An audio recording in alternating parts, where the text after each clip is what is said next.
OTB AM. With Gillette, put your best face forward with our new and improved razors. It is 7:30. This is OTB AM. Eoin and Aisling O'Reilly with you right the way through until 10 o'clock this morning. And only one story in town today, I think it's fair to say. Kellie Harrington is now an Olympic finalist. She has been upgraded from an Olympic medalist to an Olympic finalist, we can say for certain. And she will fight for a gold medal on Sunday morning against Brazil's Beatriz Ferreira. It's going to be one hell of a fight. She's up against one hell of an opponent, but it was one hell of a performance this morning from Kellie Harrington against Cian of Thailand, and she has guaranteed herself a silver medal. Of course, she's not going to settle for that. She's going to be absolutely desperate for gold, and only once in the history of the Olympic Games have Ireland had two different people win a gold medal in the same Olympic Games. That was way back in 1932 in Los Angeles when Bob Thistle and Pat O'Callaghan won gold on the very same day. It has been an up and down Olympic Games for Ireland, I think it's fair to say, over the last little while, but Harrington on Sunday has the chance to make this Games a truly historic one and a truly brilliant one for Ireland at this stage. And I guess, Aisling, and good morning to you, by the way, this is already a phenomenal story for Kellie Harrington. Good morning, Eoin. Yeah, just unbelievable. Just watching her this morning, you know, it's hard to watch because you know what this means to her. She's 31 years of age and she's making her debut at the Olympics. Some people say she was a bit of a late bloomer to it all, but the hard work that's gone in behind the scenes for Kellie has been unbelievable. And you can hear what it means to her family, to Portland Row. And she always mentions Noel Burke, her coach back home. And yeah, it's just great to see. And what a personality as well. Like, I've talked to Kellie a few times now, a few occasions. I've interviewed her and she's something else. Like, she's an absolute ticket. Like, she's hilarious. And yeah, it's just great to see. So yeah, hopefully she goes all the way. But as she says, she doesn't mind at this stage the medals. It doesn't bother her. Like, what she's done, it's been immense. And yeah, she's a true champion to all of us anyways. I'm not sure how you felt watching the fight this morning, but I wasn't overly calm, I'm not going to lie, but looking at Kellie Harrington afterwards, as she's been saying, no worries and absolutely no problem to her, she seemed far more relaxed than I was watching it. I'm not sure what your emotions were. Exactly, yeah. Oh my God, no, it was hard to watch because it was so cagey, especially in the first round, especially, you know, and you could see the ref coming in and telling them, right, come on, you know, he's inviting the two of them to compete, and you could see what was on the line, and that was the reason that I suppose they weren't all going for it hell for leather, because they don't want to make a mistake. You know, it's an Olympic final that's on the line. They don't want to be caught, you know, and go in off the front foot and get caught. And I suppose they both had similar styles too, and that was something that played a part in it. But yeah, you could really see her experience and maybe her age sort of coming through there, that she was so calm. She waited, she took her time, she took the right shots, she was listening to her corner. And yeah, it came off her, but yeah, it was cagey. Yeah, and you didn't know what way it was going to go at the end either. You didn't know what way it was going to be called. It was that close, but brilliant. Well, let's hear from the woman of the hour, Kellie Harrington. I tell you what, like, regardless of the colour of the medal, like, obviously, yeah, it's a massive thing, a massive achievement. But regardless of the colour of the medal, to have the support of the people back home, to put a smile on the nation's face. If I had a winning here today or not, I would have told them to keep smiling, because it's still an incredible journey, you know, and I'm just happy to be able to lift all of those people, and it's just great. It's you know, I don't look really happy because my emotions and my relief has just hit the floor, because I can't really believe what's happening, but whew, yeah. How was your relief this morning, Ronan Mullen? Oh, it was it's kind of what the Irish boxing journey has been on this whole Olympics in microcosm, where a bit of calmness, bit of confidence early on, drifted a little bit in the middle, not that things were going overly wrong, but you're just getting a little bit tetchy, and then she came out for that third round and put on an absolute virtuoso clinic, really. Absolutely brilliant stuff. When all the chips were down, she delivered in the best way possible, and I think roll on Sunday, I think everybody's buzzing for it now. Can you explain to us what her tactical approach would have been to the fight overall, from what you've gleaned from, I presume you haven't watched it back yet, but the 3 rounds that we did see? Yeah, like obviously the notable thing in the early going was the referee sort of warning them. It's something we've seen a couple of times in this Olympics and it's the want of amateur referees in large part, really, to kind of encourage fighters to engage. It was a chess match. as Kelly alluded to in her post-fight interview. And it was in these instances where both boxers are going to back their technical skills, they're kind of coaxing the other one to blink first, and that's how the first minute or so played out. Sessondi, I actually felt, was the one who pressed the action ever so slightly in that opening half of the first round, but once Kelly found a rhythm, you could see she had the advantage. It played out in a similar fashion to the 2018 final, which she referenced as well. And then she developed a foothold, I would have thought, into that first round, as was borne out in the scorecards. The second round was a bit strange. I don't know if it was a tactical ploy from Kelly or a mindset thing. She did seem to, she was still doing all her feinting and her lateral movement and perpetual motion with her upper body, but she wasn't following that up with the shots that she was towards the end of the first round. So I'm not sure what quite happened there. Sessondi did come into her own, and again, the scorecards narrowed a bit. So the third round, it seemed like it was all to play for, and like she was just phenomenal. She came out and really forced the issue in that third round. A lot of front foot stuff, and as we've touched on in our previous calls, Owen, the way she switched from southpaw to orthodox, like you can prepare for Sessondi as accomplished a fighter as she is. You know what you're going to get. With Kelly Harrington, you just don't know what you're going to get, because she starts southpaw, she's like segues to orthodox briefly, again southpaw in the second round, spots of orthodox, and then orthodox for the third round, where she kind of laid a marker down and showed she could win in any fashion possible. So yeah, I think in terms of what she's put on tape at these Olympics, she's shown such a breadth of skills that she will fancy her chances on Sunday, as we saw in the second semi-final. If that was a chess match, the first one, the second one was like Call of Duty or Street Fighter or something like that. It was it really was hell for leather stuff. So again, we know what's coming on Sunday. You would back Kelly to be able to deal with it, hopefully. Why does she come out in the third round in an orthodox stance? Is that herself, do you think, saying, right, okay, I'm going to mix this up a little bit? Do you think Conlon and Zara are telling her that?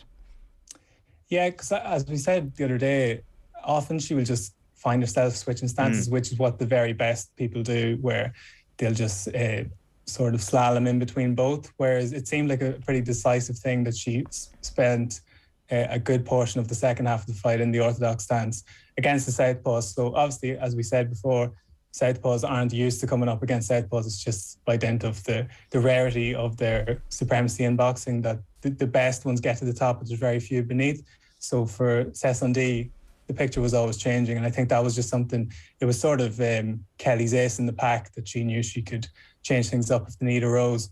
Again, I wasn't quite sure. It wasn't as if the fight was like rolling away from her in the second round or anything like that. It just seemed to be a bit of a stalemate, and Sessondi, just by dint of her probably more aggressive approach, was nicking that in the mind's eye. But you know, any doubt in that regard was quickly quashed with a decisive final round from Harrington. And it's the first time she's probably had to navigate a tricky spell in these Olympics so far. Sunday will be 9 minutes of choppy water, so I think she'll have to get herself in the mind frame for that. But if there's one thing clear from her media dealings so far, she's taken all of this in her stride.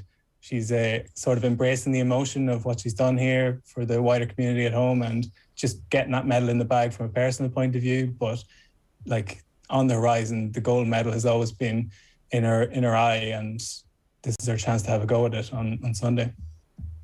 It is that relaxed approach that is so impressive, Ronan, that when the chips were down, and they weren't too far down, there was still always a sense after the second round that she was still the better fighter and was still going to win. But when you're in that ring and you start to feel the tide turn ever so slightly, I'm sure there is a temptation to be like, oh God, I need to show something here. I need to box aggressively and really make my mark in this fight.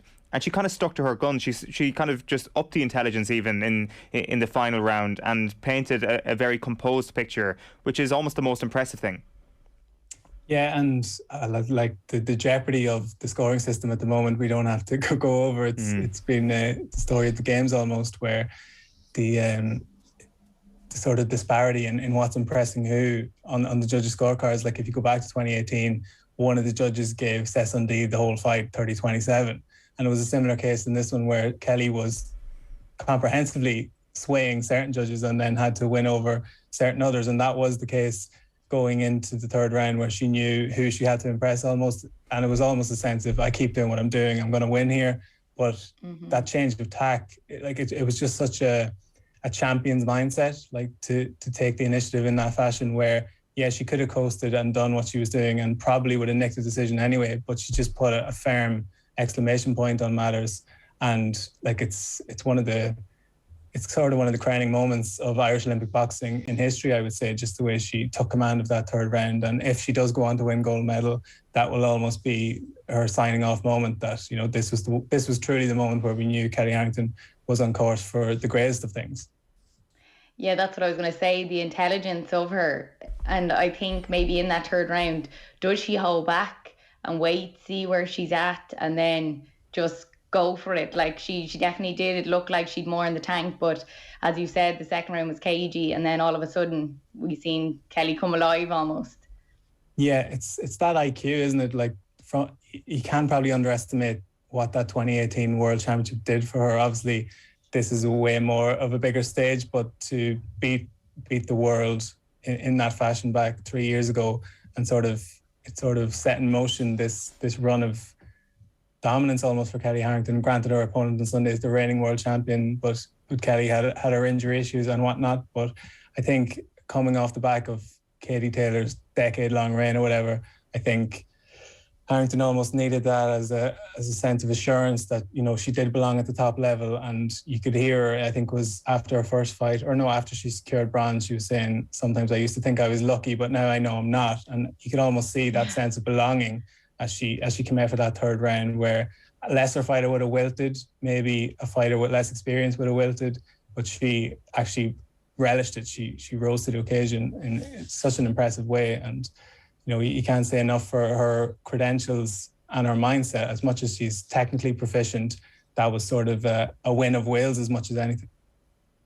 Yeah, you do get the sense at times, like she is very grounded, but almost that she believes obviously how good she is, but there's a doubt there at times that I'm doing this, like this is real, this is happening to me.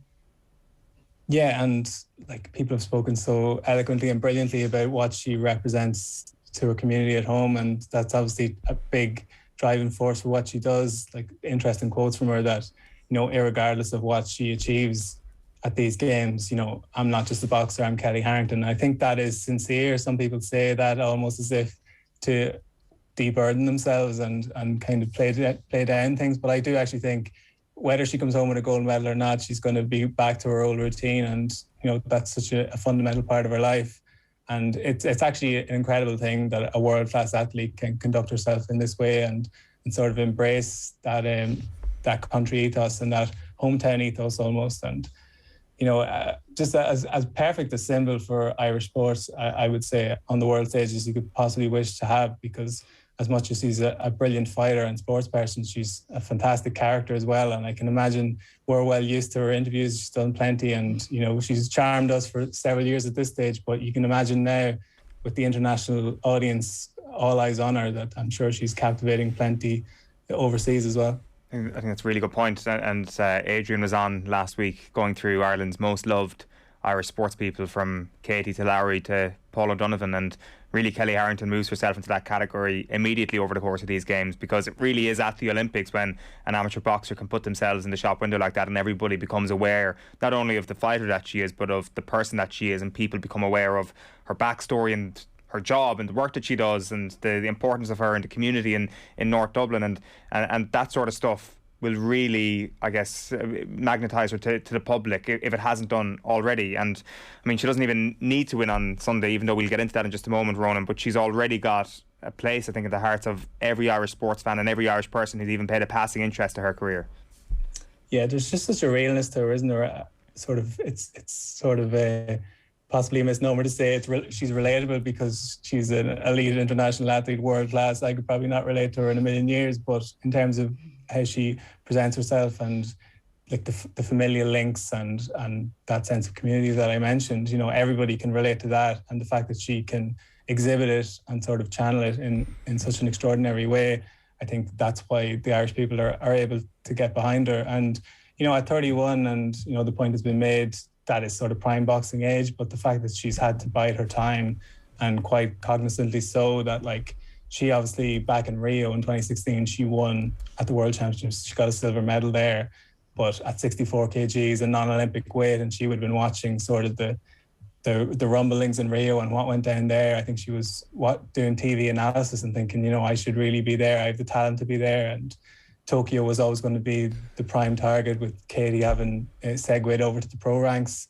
And while the journey from Rio to Tokyo has been a long one, it's been longer for Kelly than anybody when you think about it, that she's that precursor of years where she was winning titles and doing really well at boxing, but couldn't get that Olympic chance until now. And talk about seizing with both hands, you know what I mean? It's all well and good being put in a position, being the top seed, getting a nice favourable draw, but when the chips were down in a really difficult semi-final, she delivered in spades, and she's going to have to deliver in spades of plenty on Sunday, because it's a super difficult task.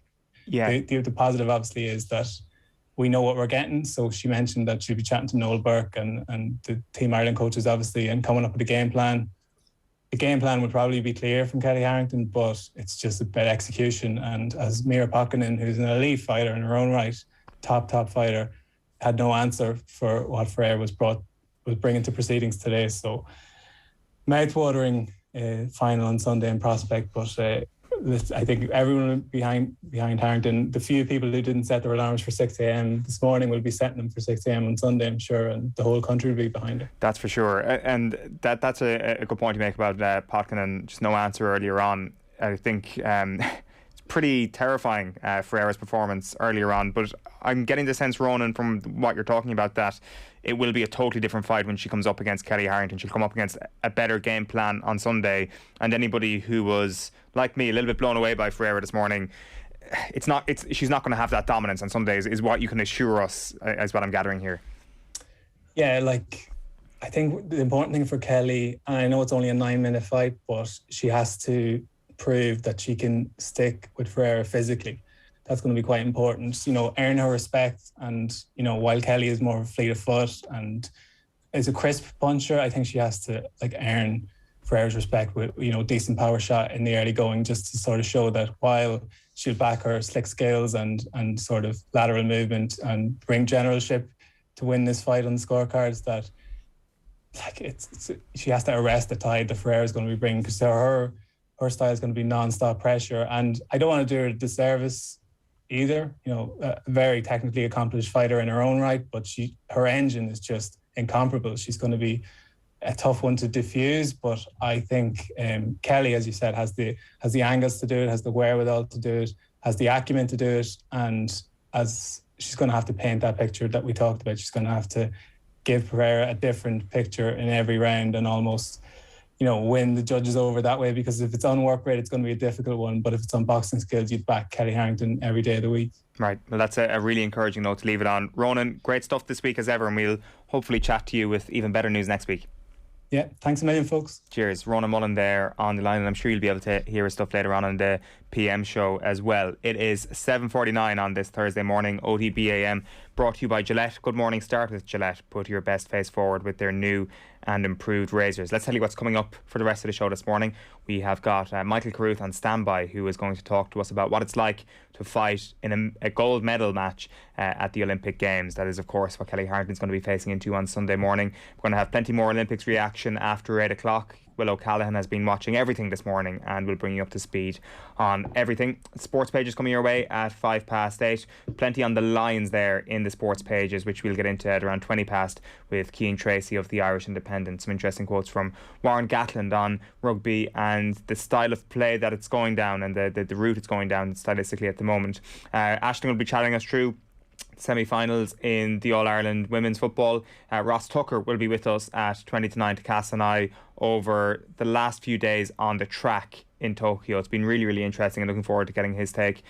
Neil Treacy then will be with us after 9:05 for a little bit more preview ahead of his commentary of the third test this Saturday in the British and Irish Lions tour to South Africa. The Byrne brothers will be back with us again. They are part of the Dublin Simon Run at Home event at the moment, a brilliant charity event, and they'll be chatting us through that and a little bit of a kicking masterclass and the mentality of kicking as well, coming up at around 9:20. So that is the table set for you this morning. It is 10 to 8. We will get to Michael Carruth in just a moment, just to give you a bit of a flavour of what's on the back pages this morning. The Irish Examiner leads with living the dream. What a time to be a Limerick hurler, says Garrod Hegarty as they continue their build-up to All-Ireland semi-final weekend in the hurling. The Herald goes with Pogba staying put for now. Solskjaer still hopes to keep his United midfield star, with Paris Saint-Germain waiting in the wings. And a photo there of Tanya Watson creating history to become Ireland's first female diver at the Olympics. She got through to the semi-finals, but unfortunately that is where her Tokyo quest ended. The Irish Times leads with a photo there of Stephanie Meadow, who has been out in the course again this morning, herself and Leona Maguire, going pretty well actually in the women's golf competition there. And temperature is rising for tournament organisers, says Johnny Waterson. Sweltering heat takes heavy toll and leaves officials on horns of a dilemma. And Cole claims Mboma's 200 metre silver shows rules are working. That's a really interesting story, which we will get into with Ross Tucker a little bit later on. The Irish Mirror, jumping Jack Cash is their headline, as Jack Grealish has completed his £100 million move to Manchester City. It is quite the fee for Jack Grealish, and you'd wonder how much Tottenham are going to look for Harry Kane as a result of seeing that. Jumping Jack Cash is exactly the same headline on the back of the Irish Daily Star.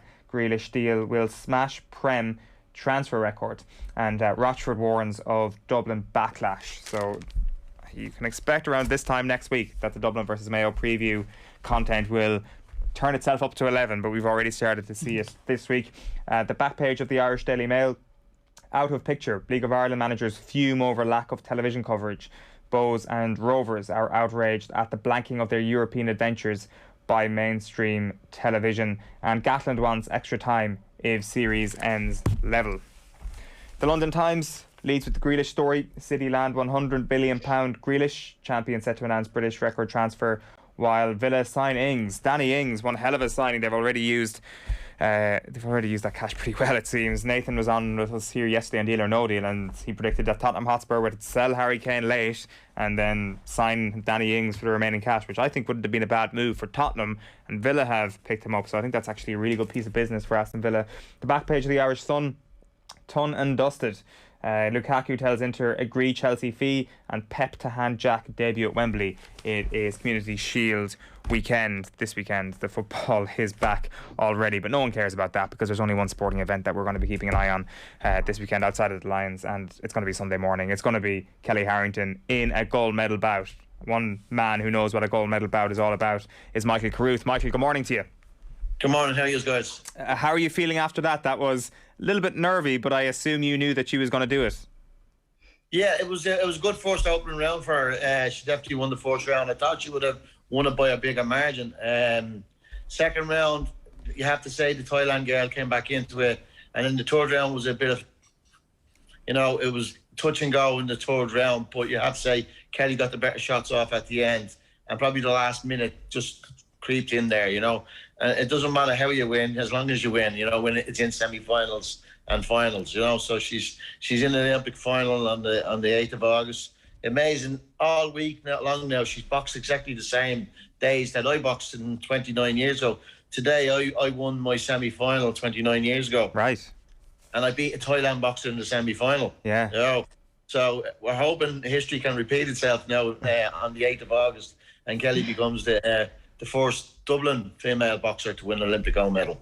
Yeah, absolutely. Can you talk us through the mentality of medal week then, Michael? Because I assume that when you have the bronze secured, there is not a level of satisfaction, but a kind of something goes off in your brain that, I've achieved something. But how quickly do you need to park that to fight well in a semi-final? Yeah, absolutely. You can't get too carried away with, obviously, your first fight is your most important fight, once you get over that first hurdle, you can be lucky enough that you can be fighting for a medal in your second fight or even your third fight, which Kelly's happened to be our second fight as well. So with that, once you got that, mantle of becoming an Olympic medalist, it can take the pressure off you a little bit, or it can put it back onto you even more so again, because then you want to get further, but I think it takes more pressure off you than anything else. And she was very relaxed getting into the ring tonight, or this morning again. And if she can, carry that same mantle for the next couple of days, obviously we live in a world of communication now. We didn't back 30 years ago. We only had phone calls and fax messages coming through, you know what I mean? So with that, you know, she's to stay off her phone as much as she can. Give herself maybe, you know, half an hour, 40 minutes a day to talk to her loved ones and family and friends and what have you. But, you know, has to concentrate now for the next couple of days in, you know, getting the tactics right against this girl. But most importantly is getting over the fight, you know, getting what she needs to do, you know, get home, back to the Olympic Village and realise that now she's in an Olympic final. She's one step away from becoming, you know, an Olympic gold medalist, and it's well in our capability. There's no question about it. How hard is it to be as relaxed as she looks to be at the moment? Again, you know, you can throw a lot of faces on television to look relaxed. You know, I'm sure her head is racing at a million miles an hour like mine was back then as well. It's you know, it's the people around you as well will help out. You know, it's the people, you know, your coaches and your management will help out. Your teammates will help out. You know, sometimes you just want to get away from the boxing as well. I actually, you know, the night before I done the Olympic final, I was doing 10-pound bowling with Paul Buttermore, you know, in the Olympic Village. You know what I mean? So it was just you know, keep my mind off what, you know, what was the inevitable going into an Olympic final. Listen, she's got great people around her. Her coach at home, Noel Burke, who I work with, great guy as well. So he'd be sending messages over as well. But again, like I said, restrict that phone thing. You know, she's here to do a job, and the job is to become an Olympic champion. And you know, no better person have we got than Kelly to try win this. You know. Yeah, she speaks about not being on her phone at all. That a few people had asked her after her fight, would you be in touch with your parents? She said, I'll send them a message, but that's it then. You know, I won't be talking to anybody else. She puts the phone away and she's just concentrating on the task ahead. She's very, very calm. How tough is it to be that calm in that situation? I think it's in your makeup, it's in your genetics. You know, Kelly was always that type of person as well. I was a little bit the way as well. You know, I wouldn't, you know, get too much flustered. I only thought about boxing about 15 minutes before I had to do it. You know what I mean? And if she can bring that type of thing into her head as well, let's start concentrating now 15 minutes prior to this event and start working yourself up. There's no point in doing it 2 days beforehand. She's right what she's doing in relation to her phone and her family and things like that. But again, it's one of those things. It'd be a restriction as well with the boxing as well. Like the phones will be taken off them as well, and given back at a suitable time. You know, so that's what happens as well with them when they go away on teams as well. So it's again, she doesn't need any distractions. That's what she doesn't need now. She needs now to relax the next day or two, get her weight right for the 8th of August, and give this one a hell of a go. You know what I mean? And I think she can. Now, let's be honest as well. This Brazilian girl, she boxes as well. There's no mug. She's absolutely no mug. I watched her fight, her semi-final there as well. She has every ray of punch that you could imagine. She likes to get into a battle, you know, which Kelly can't have her doing. You know, Kelly has to keep her up on her toes and keep her moving. You know, so but easier said than done sometimes. You know. And she seems to have a serious amount of power as well, Michael. I know obviously that's doesn't matter what level of boxing you're fighting at. Obviously that's key, but there is a way around that. Obviously at amateur level. And do you think that Kelly will be able to outthink Ferreira's power to a certain degree on Sunday?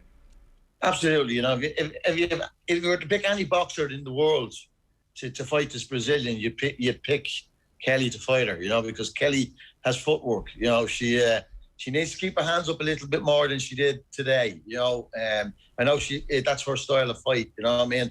But this girl can punch. You know, she packs a bit of power as well. So she just needs to, you know, concentrate more on her defensive side. But she cannot get into a war with this girl. If she gets into a war with it, it's going to suit the Brazilian. You know, Kelly needs to keep her, you know, at long range. The 1-2 slipping off her left hook, and shots that land and are seen to be landing. You know, and that's what she's been doing for the whole championship.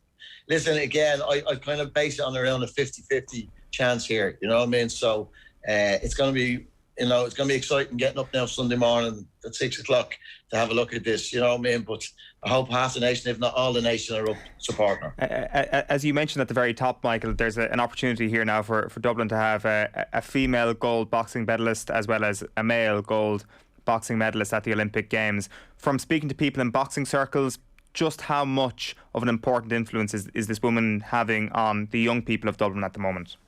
Well, it's a cliche, you know. The Olympic Games is one of our best, you know, forms of recruitmency. You know what I mean? When myself and Wayne McCullough done what we done back 29 years ago, the amount of people who joined boxing, and you know, I was always looking at the Olympic Games when I was a kid, you know, and wanted to emulate the great fighters of past, you know, when I became a boxer. So it is a huge recruitmency for us, you know. It's our best form of recruitmency as well. So as we said, we didn't have a great Rio Games, but a lot of countries were the same as us in that category as well. So, you know, we bounced back and we've produced 2 medals at this Olympic Games, which is phenomenal. We're now bringing our total to 18 medals in total Irish boxing.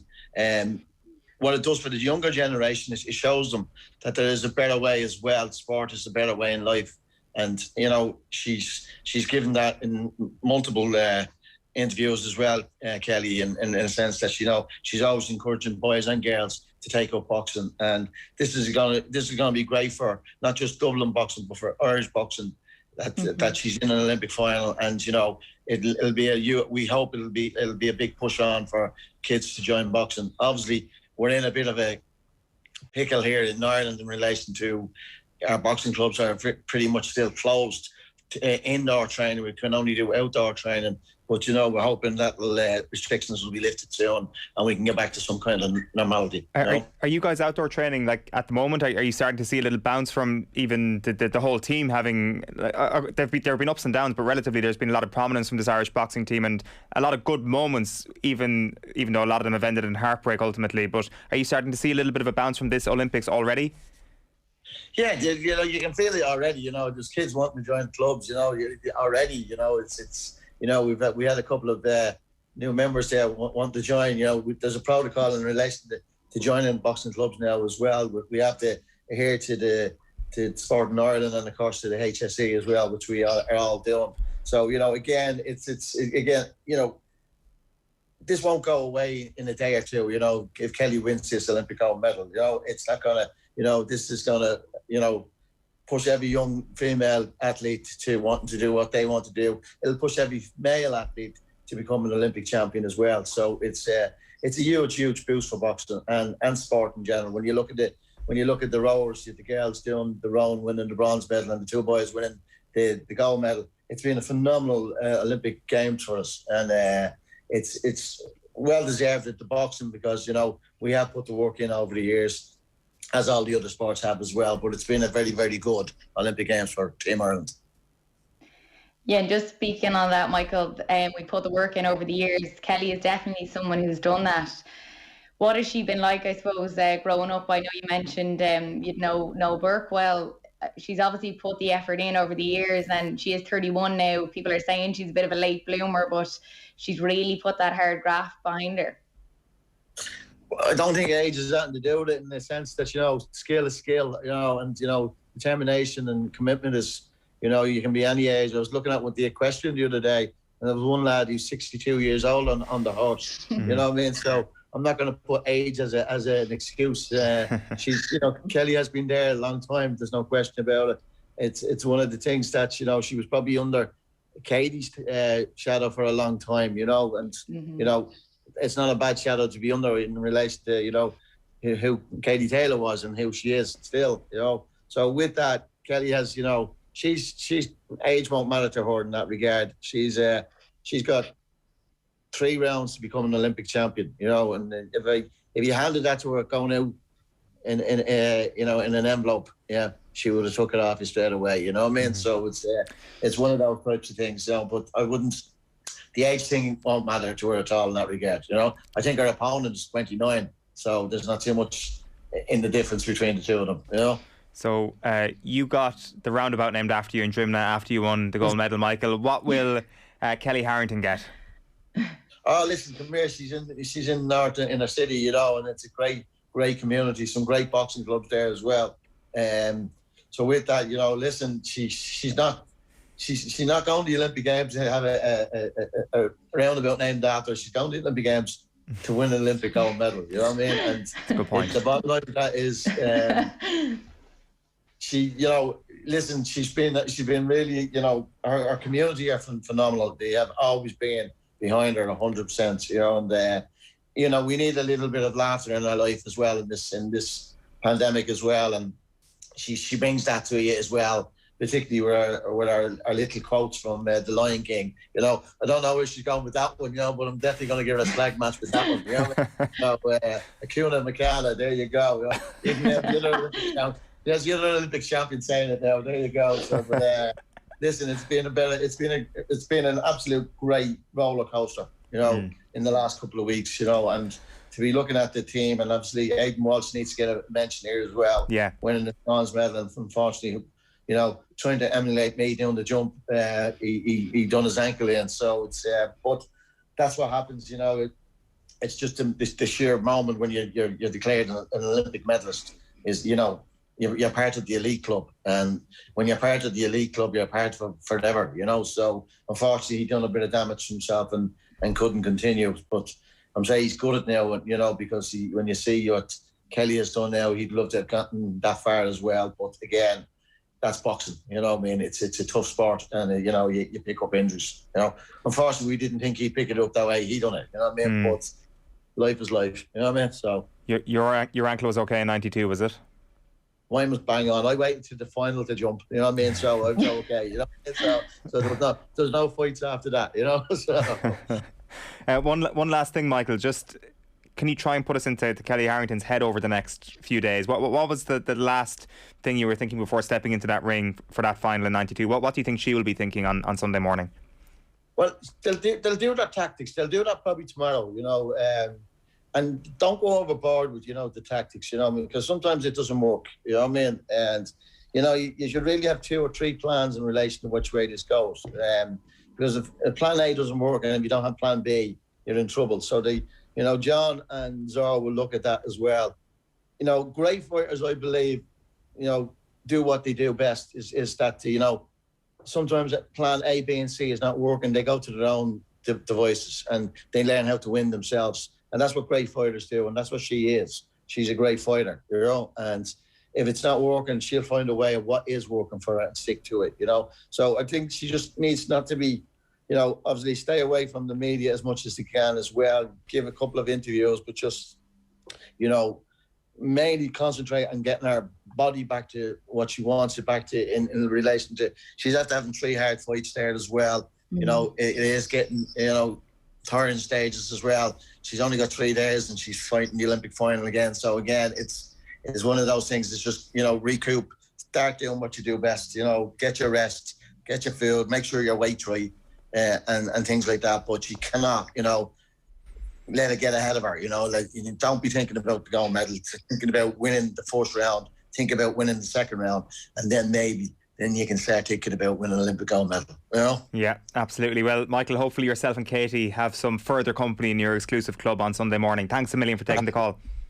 Thanks, guys. All the best. Cheers. Michael Carruth there, of course, Irish gold medalist in 1992. So Kellie Harrington hoping to become the 3rd Irish boxer ever to win a gold medal at the Olympic Games. Right, it is 9 minutes past 8 on this Thursday morning. We've got a pack show still to come on OTB AM. We're going to be changing tack now over the next little while because we're going to hear from Ross Tucker on the athletics. There'll be more reaction to Kellie Harrington's brilliant win this morning. And up next, we're talking about the Lions with Cian Tracey.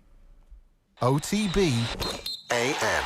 This is OTB Sports Radio. Seeing my dad waking up at half walk, getting his porridge and cycling 15-20 kilometres to Premier Birdies to walk. His success is my success. I feel like him win the medals like me win the medal. You know, I would almost give up my success for his success. That's how much it means for me. We did stand for the national anthem and we did sing it like we would if we had been in Tokyo. Certainly you could say we're certifiably insane.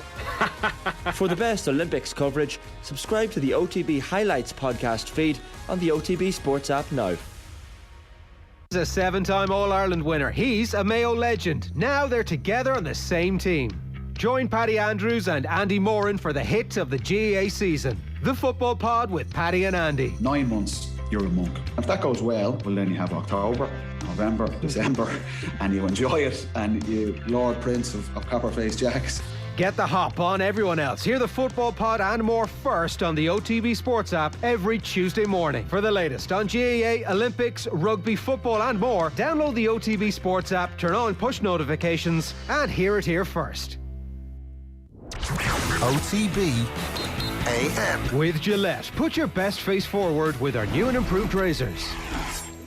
You're welcome back. It is 10 minutes past 8. You're with us here on OTB AM, and if you've missed anything from the top of the show, we had 1992 Olympic gold medalist Michael Carruth with us, and OTB's Ronan Mullen was also running through Kelly Harrington's win this morning. You'll catch it back on the OTB AM podcast. Just search for OTB AM and click subscribe. From 5 o'clock today then, and every day through the Olympics, the OTB Sports Olympic show goes live across all of our social channels. We will bring you the biggest stories of the day, and we'll also be taking a look ahead to what's to come. And of course there's one big event on Sunday, and that's what's to come. There'll be plenty of preview over the next couple of days. It's all in association with Indeed, who are proud to support Team Ireland at the Tokyo 2020 Games. Indeed believes the world works better when people are given every opportunity to unleash their true talents. #talent unleashed. Right, we are turning our attention now to the third and deciding test in the British and Irish Lions tour to South Africa. Delighted to welcome Cian Tracey from the Irish Independent back to the show. Cian, good morning to you. Hey Eoin, how are things? Yeah, good. Let's kick things off here with Warren Gatlin's comments this morning. Nothing overly explosive, but quite interesting. He's talking about the way the game has gone at the moment. He's referring to a lot of kicking, and that's where international rugby is at. It kind of feels like he's blaming the game in general for the fare on Saturday not being amazing. Yeah, and really it takes two to tango, doesn't it? And I think the Lions were as much to blame as the Springboks were. I think that's been one of the most disappointing aspects of the tour, that the Lions have probably got sucked into playing South Africa at their own game. And you think about it back to the 2019 World Cup, they're playing the exact same style. I think the Lions were really going to have to come up with something different to try and beat them. Now, I know they won in that first test, but if you even think back to that first test, like how sluggish South Africa were, I mean, they had a couple of calls that went against their way. They could have had a couple of tries, that could have went their way too. So really and truly, the series could be over. It's small margins. The Lions would probably argue that there were small margins in the second test as well. But South Africa haven't had two games under their belt now. There's huge momentum behind them. And, it's funny to kind of look at the reaction from, South Africa compared to this side of the world, with the fallout from the Rassie video and things like that. Like, South Africans, they don't care about the style of play. And really and truly, should they care about the style of play? Probably not. I mean, they're world champions. They could beat the Lions now as well. What they do is really, really effective. It always has been effective. For me, it's disappointing that the Lions haven't tried to think outside the box more. They're trying to go through the box rather than around them or over them. And that to me is the most frustrating thing, even in terms of like the fallout from last weekend, in terms of like the Cheslin Colby incident and the Faf de Klerk tackle. But I feel like people probably aren't remembering that the Lions had a couple of decisions that really went their way as well, in terms of you think of Duhan van der Merwe was very lucky when he put Peter Steph de Toy out of the game, and then when he tripped Colby as well. So I think there's incidents on both sides, and to go back to your original question, I think there are a pair of them in it here. Yeah, and as you say, it takes two to tango. And one of the other quotes from Gatlin was, it's about territory and kicking in and putting kick pressure on, not playing too much rugby. He's speaking as the British and Irish Lions head coach here. We can't point a finger at South Africa for playing that way. I mean, pretty close to home, we experienced a lot of territory and a lot of kick pressure, which was quite successful for Ireland. And they weren't the only nation in the Six Nations to do that regularly over the last 5-10 years. Yeah, we're probably used to seeing a similar game plan, but I think the biggest difference is, you think back to the 2018 when Ireland won the Grand Slam. Okay, fair enough, there was a lot of kicking in that game, but there was also so many intricate set piece moves. Like, you think back to the Grand Slam decider in Twickenham when CJ Stander scored that try, which for me is still probably one of the best tries an Ireland team has scored. But we haven't seen any of that sort of ingenuity. And I mean, obviously it's easy to point a finger at Gregor Townsend. I mean, I just don't think we have seen his influence at all on this tour. But I suppose I'd probably ask the question, is he being allowed to implement whatever strategy he wants? Because, I mean, this is really and truly a Warren game plan, what we're watching. I mean, I know it's a bit of a cliche, but you think of it like Warren ball. This is exactly what it is. But it didn't work for Wales at the World Cup. I mean, they came up short against South Africa in that semi-final. So to think, my reading of the situation is that from the outside looking in, he thought, okay, naturally enough, having a bigger player pool to play for, he can just enhance that same game plan and get the better of the box. And to me, I don't know, like he might pull it off on Saturday, but to me it was a bit naive to think that that same game plan without tweaking it was going to work. And like I said, I just don't think we've seen anything of Gregor Townsend's influence. There's been no set piece moves. There's been very little creativity. Like you said, it's been pretty much like boot the ball up in the air and see if you can win the ball back. And I know that sounds very simplistic, but that's essentially what they're trying to do.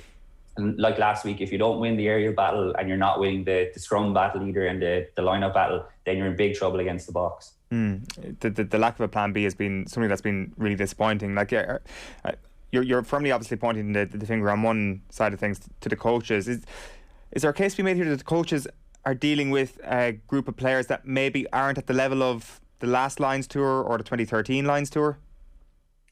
Potentially, but I still think there's a lot of class in this squad, and like I don't know, like players are playing to a particular game plan. I mean, I know the stat about Dan Biggar only had 3 passes in the game last weekend, which is just mad. But you can't tell me that an out half of Dan Biggar's quality is happy to have passed the ball 3 times in a game. You know, that just shows how much they're kicking off 9, and that just shows how much they're playing to the game plan. I mean, it is really disappointing. But when I think I was on with you guys when we were talking about the squad when it was picked, like back in, what was it, April, May. And like the most exciting thing I think about the squad was he picked a lot of players, you know, that were good at the top of the ground, good on hard ground, you know, going to South Africa.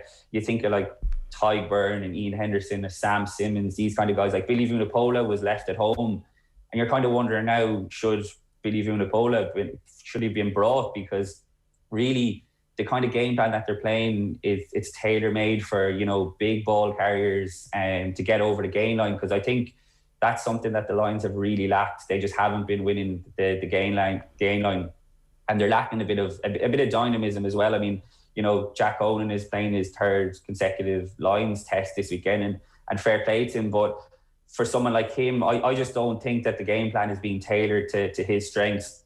His strengths are getting on the ball in the wider channels, but he got a couple of chances in the first test, but in the second test, not at all. And to me, that points to the system isn't playing to someone like that. So I think that's one of the disappointing things as well, that there is quality in this squad, but I don't think they're playing to it. And I think even the team selection this weekend points to more of the same, really. Yeah, Cian, that's what I was going to ask. There is 6 changes this weekend. We see Bundee Aki coming in to make his test cap. That's great news for him, and it's going to be really interesting to see how him and Robbie Henshaw get on. In your opinion, are they the correct changes?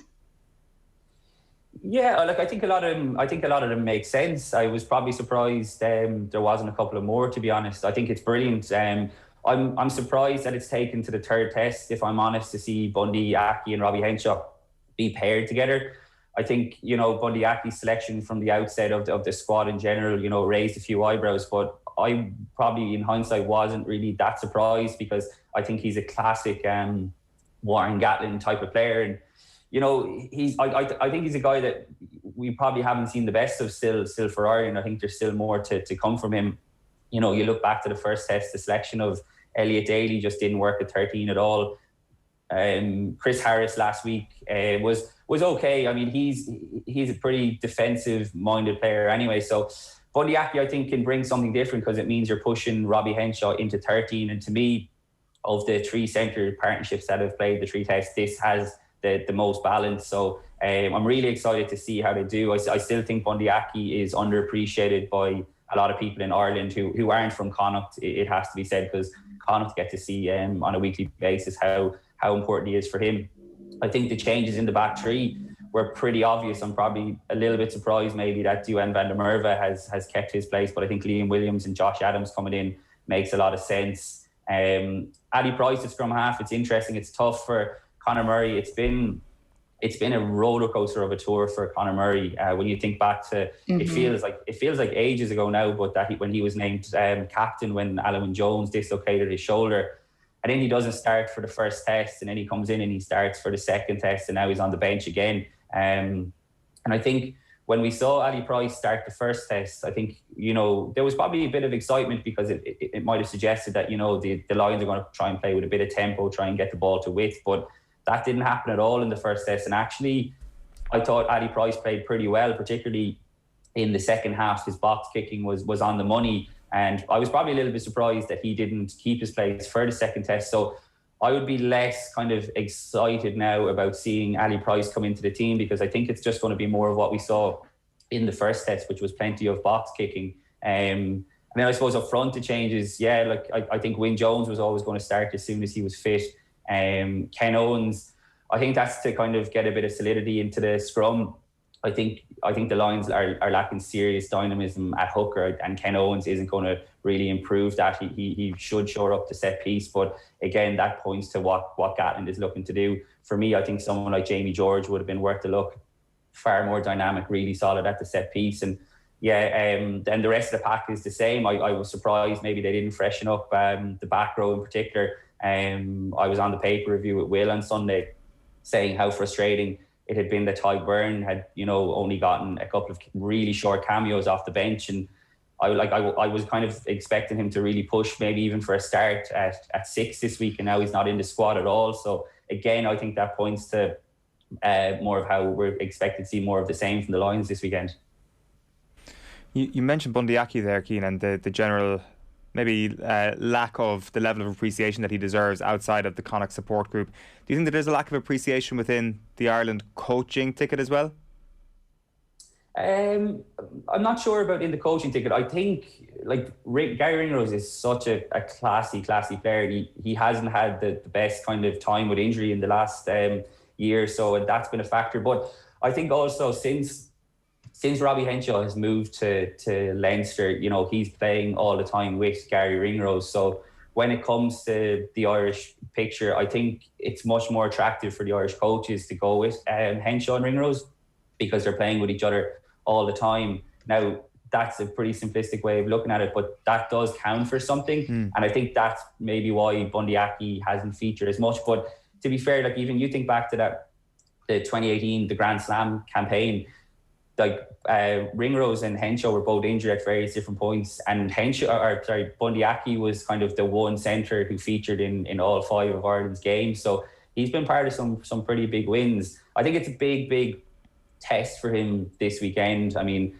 he's been put in there to bring physicality, but he's really got to keep it in check, because I think there are times where Bundee Aki maybe lets the occasion get to the better of him because he's trying to put in the big hit.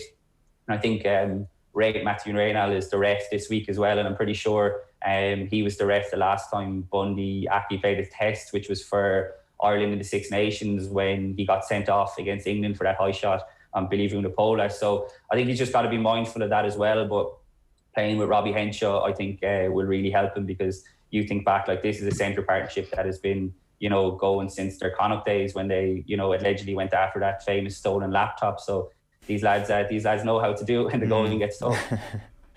On the Ali Price Conor Murray way up then, you mentioned there was a lot of kicking off 9 last week. Is there a sense that the Lions are replicating this whole scenario of being frustrated with Conor Murray for a tactic that maybe he's been told to execute?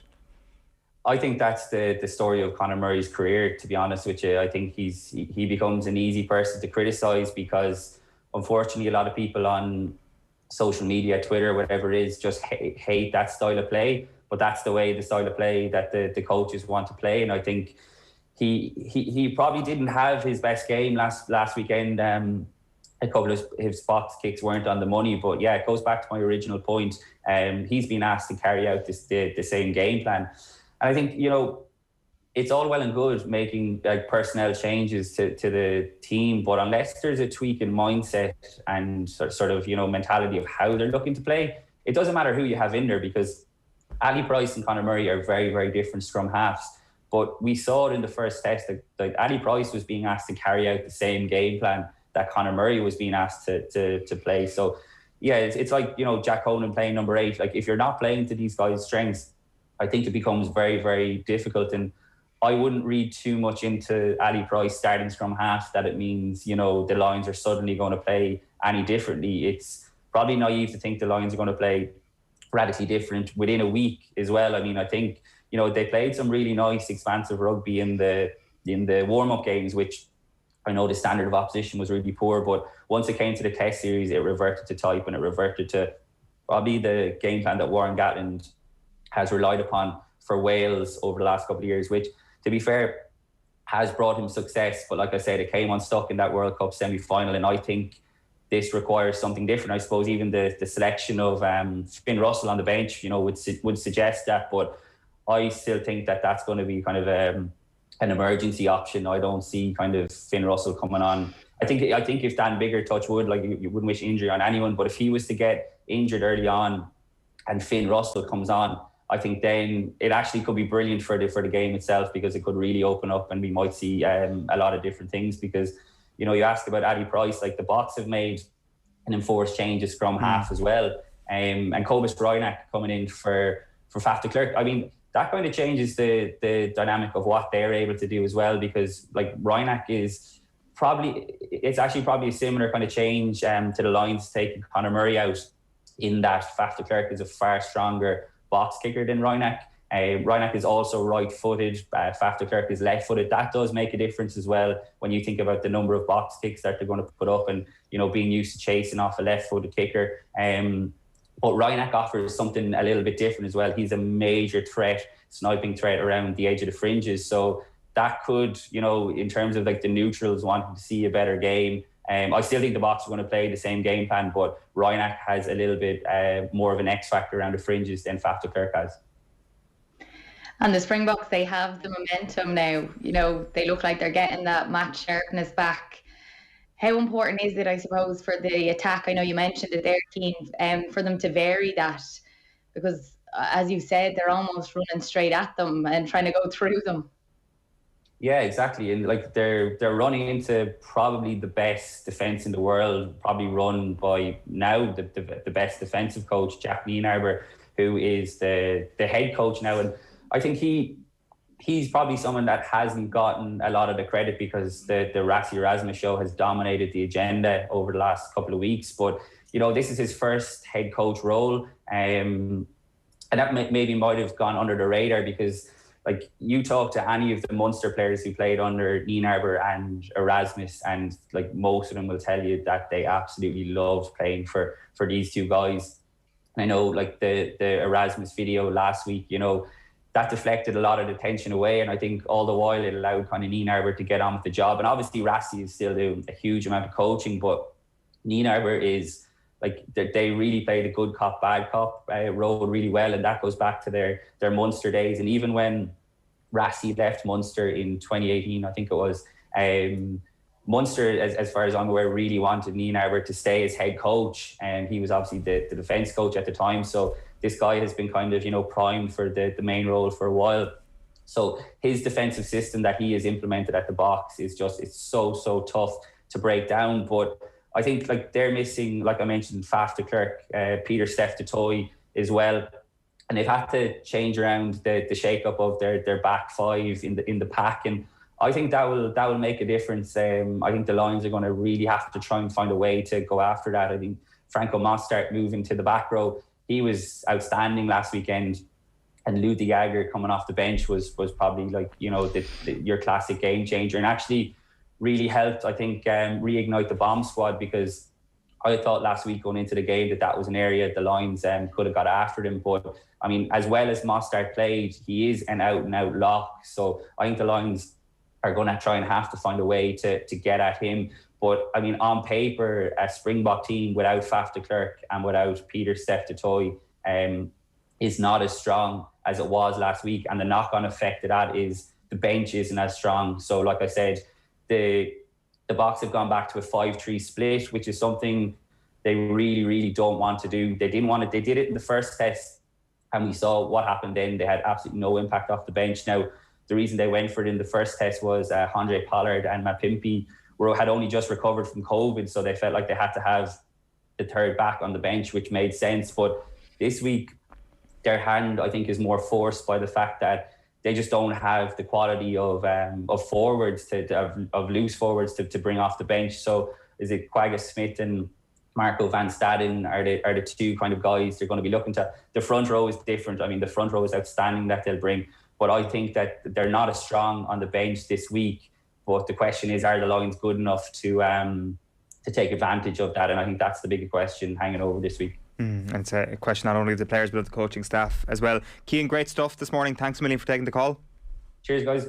Cheers. Cian Tracey there of the Irish Independent on the line. It is 8:31 on this Thursday morning, and the football pod with Paddy and Andy. I was going to say the football pad with Paddy and Andy. Our brand new Gaelic football podcast is the place to be ahead of the All-Ireland semi-finals. Episode 13 is up and out. Go check it out and subscribe to the podcast.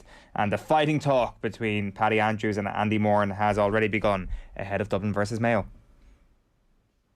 The way you started out with Paddy and the first bit of fighting talk we'll have I think Dublin have slipped. Like they can't. If you lose Jim Gavin, you lose Declan Darcy, Jason Sherlock. If you're back from him, you've slipped already. The boys might be good, but to be as good as them straight away in year two, I think it's huge. I don't think Dublin will win the All-Ireland this year. Jesus, he's straight in here. I don't think they will. I think I said earlier doors. I think Kerry will win the All-Ireland. So I think Dublin have slipped. Now, how much they've come back to the pack is there to see. Now, you've mentioned. Now, you're on about players. Like I've often mentioned Byrne on this pod. Like to me, he was the best forward of my generation when I played. He was the best forward. I don't think there was anyone better than him. That's my view. I've had many rows about himself and Gooch over the years. But from my opinion, he was the best forward. He was the best Dublin forward. He was the one that caused us most damage. He was just an outstanding player. So you started losing right from Alan Brogan in 15 and it starts moving. Of course you've slipped. You've lost Cluxton, who's been the best goalkeeper. He's the most successful captain that has ever played the game of Gaelic football. You lose him. That's a slippage. Like it might be a huge slippage, but it's a slippage. Because of his age, it might be a huge slip. So if Dublin lose one or two through something happens to them in them A versus B games or them in those games, Mayo have a huge chance here, lads. Let's not dress this up. It's not. Mayo have had an unbelievably successful season. No matter what happens against Dublin, they're going into this game with zero pressure, with James Horn absolutely fulfilling expectation since Cillian O'Connor went down against Clare. Got us promoted, won a Connacht Championship, and have got a free shot, I would say. I think we got a free shot at Dublin last year in the All-Ireland final, and I think we've another free shot at them in the semi-final. No, I probably think Kerry will still win the All-Ireland, but that's what we've got, and it's huge. And how do we prepare for that in 12 days? It's all about, for me, it's all about the matchups. It's all about what you do in the matchups for me. Very interesting stuff there from Andy Moran. Is it a free shot for Mayo? Can you get two free shots in a row at this stage? Maybe you can. Maybe the Cillian O'Connor thing has completely changed their expectations for the season, and they've done a great job so far. So that's the Paddy and Andy football pod. It's available now. It's available first on the OTB Sports app, I should say, every single week, and it's out early in the week, reacting to the previous weekend's action. Also, the Byrne Brogan Gooch line started a war on Twitter last night, which I actually did not see. I would happily weigh in on that personally, and I think Andy Moran is just completely wrong in that one. But sure, look, each to their own. Each to their own in the Byrne Brogan versus Gooch thing. We do want to chat, Aisling, about that evening that this game is going to take place, because the scramble for tickets is obviously going to be pretty incredible over the course of the next week, but at least you're going to get two for the price of one. You're going to get Dublin versus Mayo in the women's football as well, so this is going to be a cracking night, because those two teams have obviously been in and around the All-Ireland challengers for the last few years. Dublin have been the All-Ireland winners for the last few years, so it's a brilliant curtain raiser, to say the least. Oh, absolutely, Eoin, and that's exactly where the girls want to be, at a double header in Croke Park with the men's teams. It's unbelievable. It's definitely things that they dream of getting to do, to be honest, and now they're getting to do it, so that's brilliant. I suppose for Mayo, I sort of wondered where they were this year. I wasn't sure they were going to do much, to be honest. They didn't seem like they were on form, but their win against Galway last week, they had a 4-point win, and that's a massive rivalry there, so it was brilliant to see them get that. Sarah Rowe was back in form. She got 3 points. It was great to see that. And Sinead McCaffrey as well. She got 1 too. So, yeah, it was a brilliant game. But against the Dubs, they're coming up against the All-Ireland champions. They, just like the men's team, they know how to win. Even when they go down, they know exactly how to stay calm and come back and get over the line. And I don't think this will be any different. I think it's a tough task for Mayo. I really do. But a massive occasion for them. And, yeah, brilliant to see it in Croke Park. I want to chat about the other side of the draw, because you reckon this could be a Mayo or Dublin versus Meath final. Yes, that's it, Eoin. I think this is massive. Like, for me to be in an All-Ireland semi-final is just incredible. In their first year in senior, it's just madness. And they came up against Armagh last week, and I think Armagh were heavily tipped favourites going in. Meath were loving that. They were loving that they were underdogs. And yeah, they came out on top there. And just the way Andy was speaking there on matchups, that was a big thing in this game. We seen who was going to pick up Amy Mackin was a big question. I did a podcast a few days before. That was the main question everyone wants to know, even amongst friends and like our club mates. That's what we were asking. And I actually have a club mate, Katie New, on the team. And we were talking the 2 days before. And I asked her who's going to pick her up. And she wasn't giving much away. And she actually ended up picking her up. So she kept it quiet. And she did some job on her as well. But look, Amy still got 1-6 in the end. I think what it came down to in that game was, they really pushed Armagh out to take their long-range shots. And we seen Amy's well able to do that. So she kept them ticking away. But it just wasn't enough. She seemed to be their only really outlet. And yeah, Meath got over the line. So they're going to be in an All-Ireland semi-final against Cork. They've met Cork before in the first round of the championship and they lost by 2 points. Again, I think Meath would be delighted going in underdogs for that. They've improved somewhat since then. They've championship games under their belt. So I think this is going to be massive. And I do, if I was going to call it, I would say I would see a Meath Dublin final. And I know that's big to call it, but I genuinely think this is what we're going to see. This is kind of like Nottingham Forest stuff coming up and then actually dominating the game immediately, the level of prediction, Aisling. But it's, as you said, the form line is there. Beating Armagh last week is not something that anybody would have seen, obviously with the attacking talent that Armagh have. And then you've pointed to the 2-point defeat to Cork. So they're at the same level. And it is extraordinary that they are All-Ireland intermediate champions. And that is the level that they were at last year. And it's interesting, since we just come off the football pod, I may as well give Andy Moran credit for actually a really good shout that he had a few weeks ago when the idea of championship structures was being spoken about.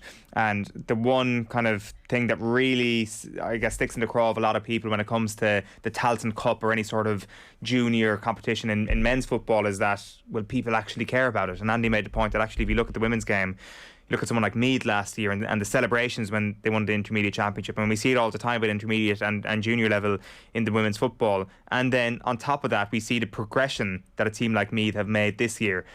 Something is going right in the way that competition is set up. Absolutely. You need something to play for. You put a serious amount of effort and work in, and obviously to keep the talent coming through in each county as well. You need to see, a possibility, an end goal. And that's what you see with the women's game. You have that junior, intermediate, senior. And for me we were senior. I was actually on the team when we were graded to intermediate. And that was massive. And I remember being in that dressing room at the start of the year and everyone was asking the question. And there was a lot of the girls were absolutely against it. We're a senior team. Why would we not want to play at senior level? And then you had the other side of the dressing room, which was saying, but look, girls, we're going out against Cork here and we're getting trashed. We're not even putting up a fight. And that's just being realistic about it. So you had that balance there in the dressing room, but overall everyone came together and said what's best here for ladies football in Meath, and we said yes, it is to regrade. And was it an even split in the dressing room? Were there some hard conversations had around that debate? Oh yeah, absolutely. There was a lot of girls that didn't want to, a lot of girls see it as we're playing senior, we're at the top level, this is where we need to be, this is where we want to be.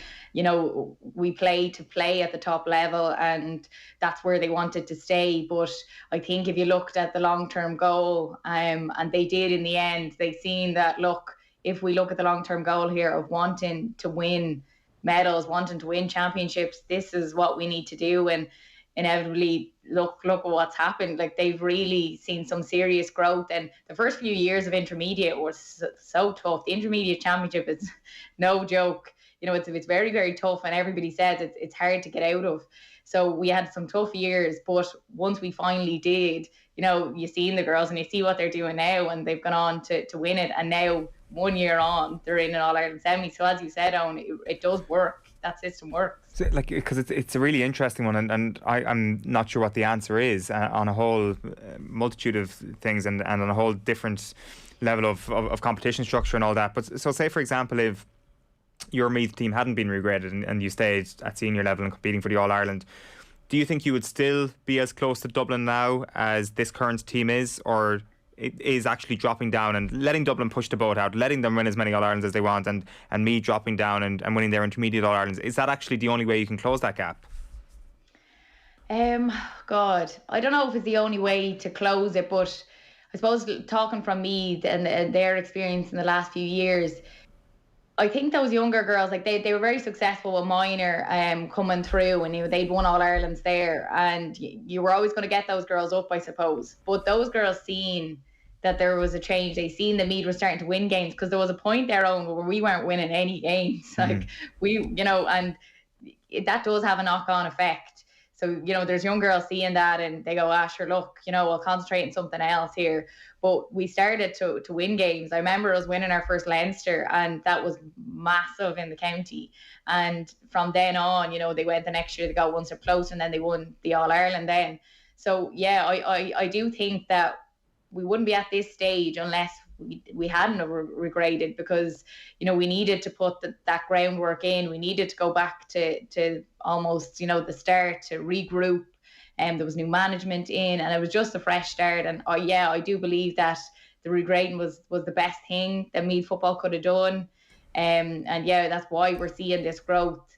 And they're going to be in an All-Ireland semi-final. It'd be really, really interesting, and it's a fascinating case study, especially if they do manage to get the job done against Cork next week. On Dublin, do you think they're very much still the team to beat, and how far ahead of the pack do you think they are? Yeah, they're definitely the team to beat. I think Mayo have a seriously tough task there to go up against them and to get over the line. I think Dublin are beatable though, sort of like the men. They're coming back to the pack. They're definitely back in the pack. And I don't think that they're unbeatable or unstoppable in any way. So I do think it's going to be an interesting year. I think it's wide open. I don't think they're clear favourites, and that's great. That's what you want to see in a senior championship. So yeah, I do think it's wide open. We've seen Carla Rowe last week as well. She's just immense, and just the type of football she's playing. So if everybody's on form, they are hard to stop. But I definitely think they're coming back to the pack, and they can be bet. And I do think that they can be stopped this year, and it just remains to be seen if they're in the final, who will be with them. Absolutely, and we will preview those games with you, Aisling, next week properly, because it's going to be a great weekend of football in men's football and in women's football on Saturday and Sunday week. Right, we wanted to turn our attention back to the Olympic Games this morning, because there's been a number of really interesting stories, especially on the track over the past couple of days, and I'm delighted to welcome Professor Ross Tucker, who you'll know from a multitude of different things, including the Real Science of Sport podcast, which is absolutely worth your time. It's absolutely brilliant. Is with us. Ross, great to talk to you. How are you keeping? Yeah, good, thanks. How are you guys? It's been a long time since we spoke, so I'm glad to be back on. A long time. Let's get into everything that we've missed, from the Tour de France to the Olympics to all the... No, we won't. We'll just focus on the Olympic Games and just the last couple of days, if that's all right. Let's start with this fast track, Ross. Have fast tracks not always been a thing, and have people not always spoken about fast tracks? Yes, I remember when I was still a kid watching the Olympics in Atlanta. They spoke about the track being built for the sprinters because they want world records on the big stage. And the distance runners used to complain because they were so hard, basically like slabs of concrete. What seems to be different, and I mean, maybe this is just that I haven't seen it in the past, is that the conversation now, they're talking about this one being more like a trampoline. I've seen a few athletes say that it's more trampoline-like. One of them said it's like running on air, and the distance athletes haven't complained. So it feels to me like the evolution of the material that goes into making the track has changed. So where before fast meant hard, now fast means elastic and bouncy. And so, not unlike what's happened to shoes, the evolution has been in how cushioned but springy can you make the ground, and that seems to be the difference here. So, whether it's just marketing or real, I don't know. It feels real to me. Yeah, because that's kind of like the key question here. Is it like, just to give people the quotes from the track designer? He said that the track is very thin, 14 millimeters, but we have added a new element, these rubber granules. He said in the lower layer of the track is this hexagonal design that creates these small pockets of air. They not only provide shock absorption, but give some energy return at the same time, a trampoline effect. But can you not have too much of a trampoline effect, Ross? Is this essentially one of the reasons why we're seeing the hurdlers in particular having a particular good time of it? Yeah, it could be. Just incidentally, what you read there would not be out of place in the marketing materials for running shoes. So they are very much the same, because, you know, and it was probably about 5 or 6 years ago that they started to take these new rubberized materials and put them into midsoles, and it's inevitably found its way into the ground. I spoke with an elite coach the other day. I asked him for his thoughts on it, and he said something interesting, is that when you walk on it, you can already feel that there's something different. But he said some athletes feel that and others don't. So it might be that there's something related to the mechanics, where when you're trying to sprint, the objective is you have to apply as much force to the ground as possible. And that force is obviously either vertical and then horizontal. I wonder whether some athletes that apply more vertical force might get more joy from the surface than others, and maybe hurdlers get so much because they're actually jumping 10 times a race, and it helps keeps the stride pattern appropriate, especially in the 400, because, as you might know, that's the big challenge in the last sort of 150 meters is actually reaching the next hurdle. And that seems to be offset by the bounciness of the surface. Incidentally, if you make it too trampoline-like, then it becomes negative, because then the athlete sinks into it and loses all the energy. So it has to be very stiff but bouncy. So that's a tricky balance. It seems they found it, though. Yeah, it definitely seems that way. And from what you're saying there, it seems to me that the reaction to this could be maybe a focus on technique with that specific surface to ensure that you are getting as big a benefit as possible off that surface. Yeah, possibly. Although the coach, because I asked him, does it make a difference on the contact time with the ground? Does it make a difference to the stride length by propelling the athlete forward? And he says he actually doesn't know. So right. I'm not sure they know enough to leverage it into some sort of deliberate advantage. I think everyone's just enjoying the speed that it gives them. On the shoes then, I'm interested in why Carson Warholm is not a hypocrite here, because after his 400-metre hurdles, he spoke about Rai Benjamin spikes and obviously Nike Super Spikes, we've spoken about quite a bit on the show. He called them BS. He said he has those things in his shoes which I hate. And then talking about his own shoes, which he made in conjunction with Mercedes and Puma, he says, we have the carbon plate. We have tried to make it as thin as possible because that is the way I would like to do it. Of course, technology will always be there, but I also want to keep it down to a level where we can compare results, because that is important. I guess we got to take Warholm's word for it to a certain degree, but why are his shoes more acceptable than Rai Benjamin spikes? Beats me. I saw the same quote, and I wondered that when I saw that they developed it with McLaren. And I think it depends on what you think is making the difference in the shoe, because track spikes have always had a stiff carbon plate in them, but we've never seen those carbon fiber plates or the integration of the carbon fiber with the midsole, the elastic midsole material, produce results like we have now. So Warholm's obviously of the school of thought that it's the midsole, because the Nike spike's called the Viperfly. I don't know if you've seen pictures of it. It's got this sort of spring-mounted thing under the forefoot, which looks ridiculous, and which Nike claim compresses, much like you read about the track. It compresses, stores energy, and then releases it back. He doesn't have that, so he obviously believes that's the difference. I would argue that the curvature of the carbon plate is probably making the difference, together with the thickness of the midsole. So, yeah, he's not running in 2018 shoes when he runs that world record, so he knows that it makes a difference to him as well. And speaking on those world records, is it unfair to athletes that have gone before? We heard Usain Bolt that he said basically that if the shoes start to get too fast, then that's unfair. That you have a problem if the equipment starts to make that leap faster than they actually are. That's what we don't want to see. Yeah, I'm a purist. Some would say that means old-fashioned in that sense. But for me, the value in athletics is the ease with which we can compare one generation to the previous one. Times mean something, and I think the shoes have distorted that meaning. So we can't say for sure that athlete A is half a second faster than athlete B, because we know that half a second might be a contribution of the shoes and the other half might be the track. So it destabilizes our ability to assess performances.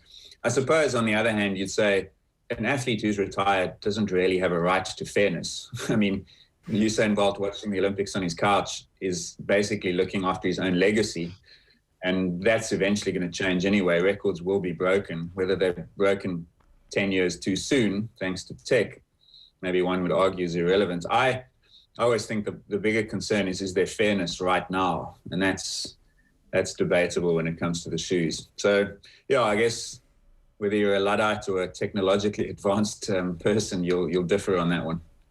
What about physiologically then, Ross? Is there something that you're seeing over the course of the last week that would not concern you, but would certainly cause you to ask questions about how human evolution has all of a sudden gone from whatever the evolution of man all of a sudden on a vertical axis, and we're starting to see, I don't know, that the man get bigger and bigger and bigger?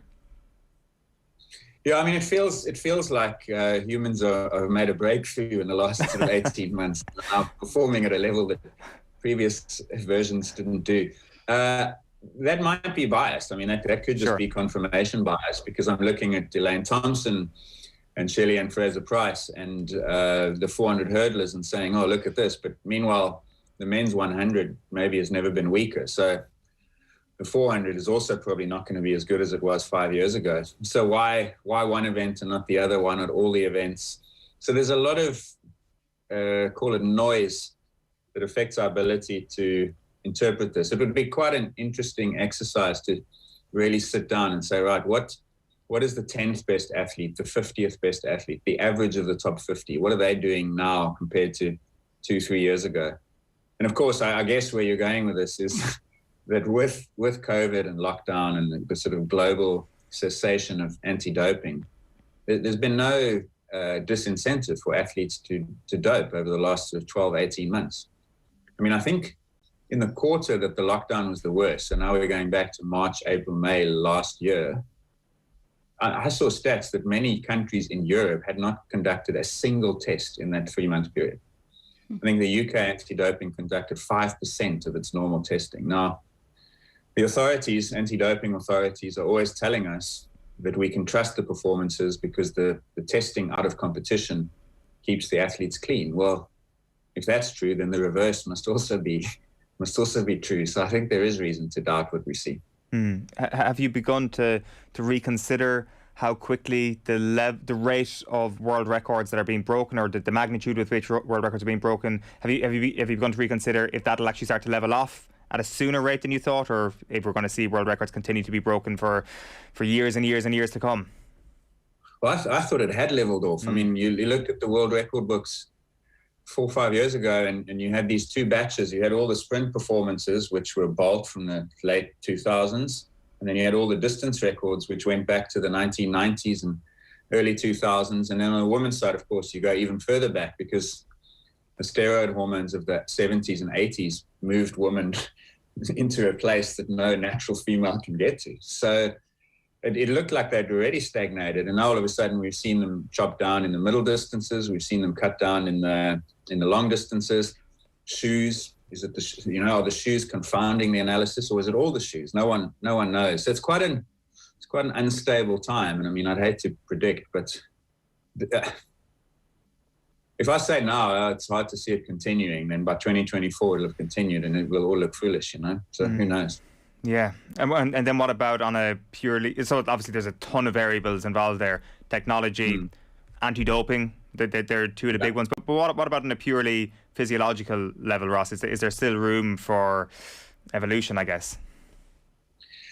not a great deal.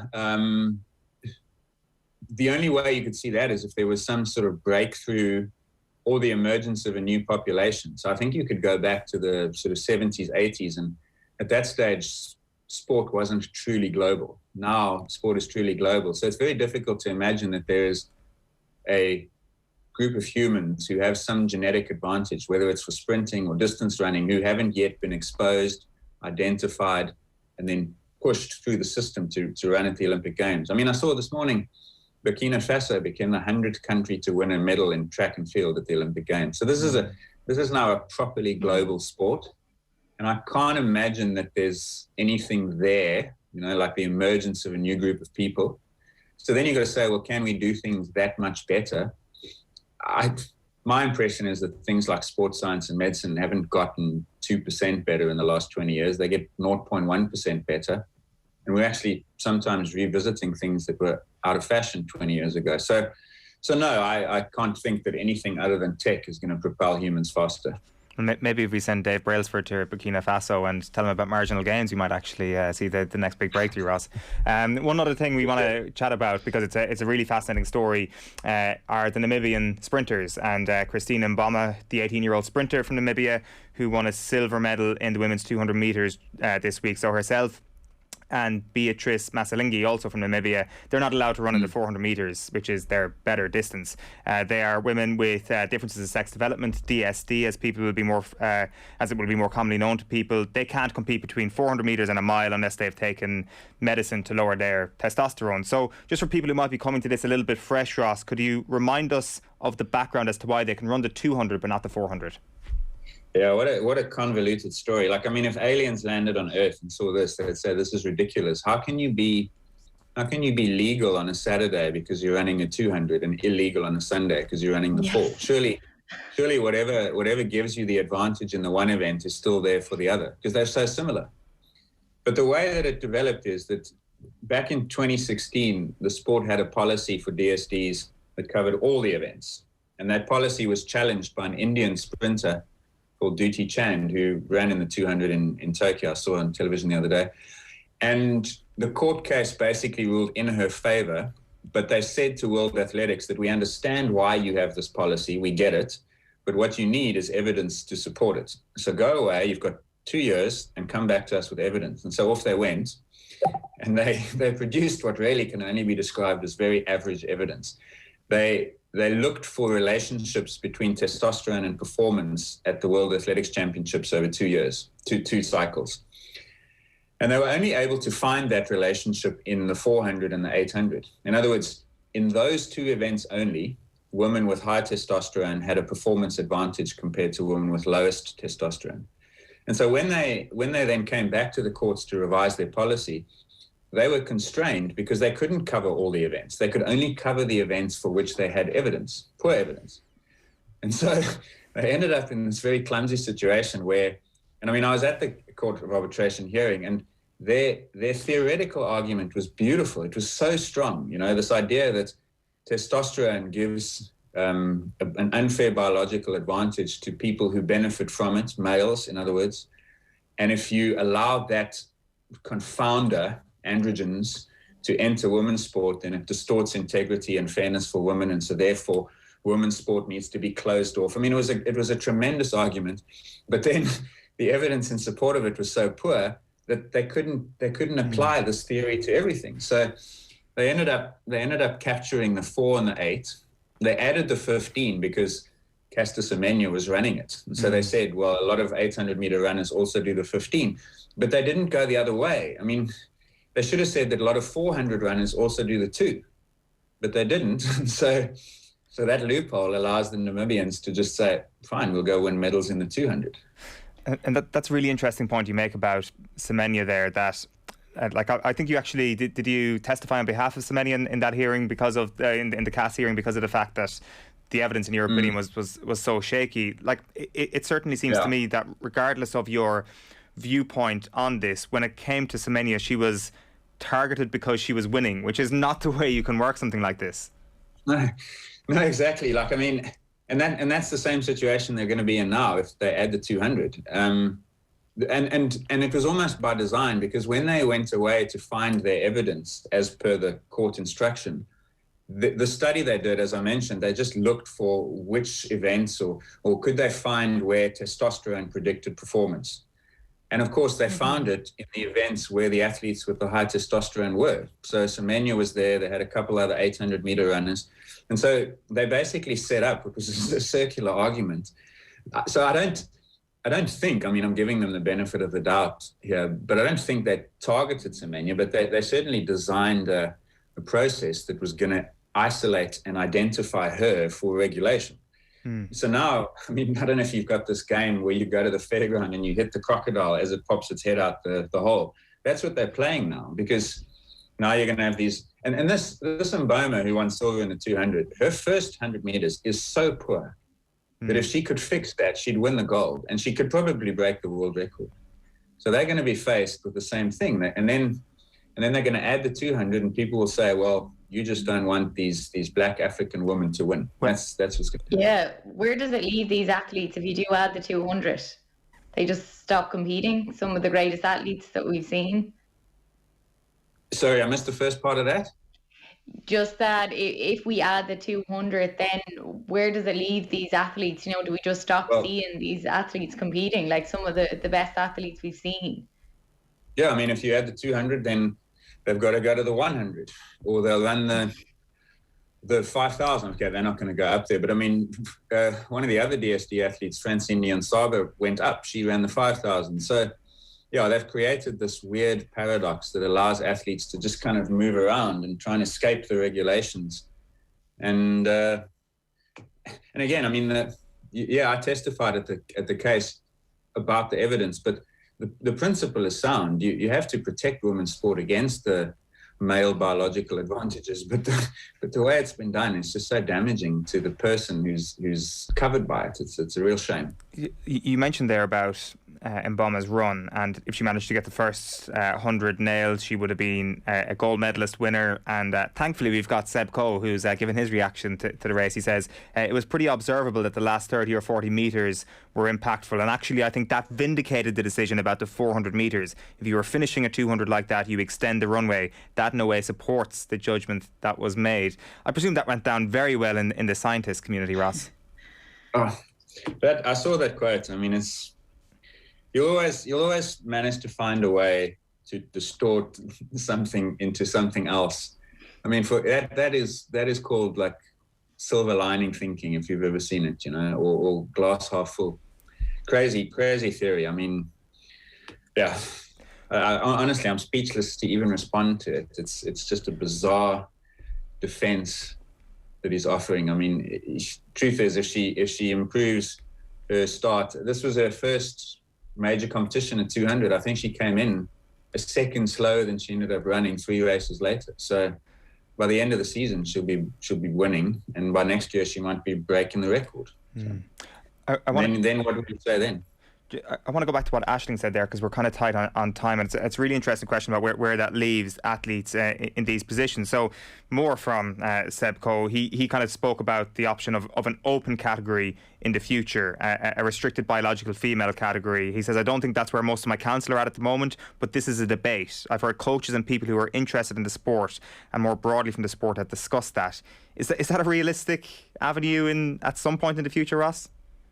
It's theoretical in nature. It's very difficult to implement in real life. I mean, when World Rugby sat down to discuss its transgender policy, we ended at the same point where we said, all right, men's rugby is the open category. Anyone can play it. But we need to have adjacent to men's rugby, we need to have a closed category. And what are we closing it against?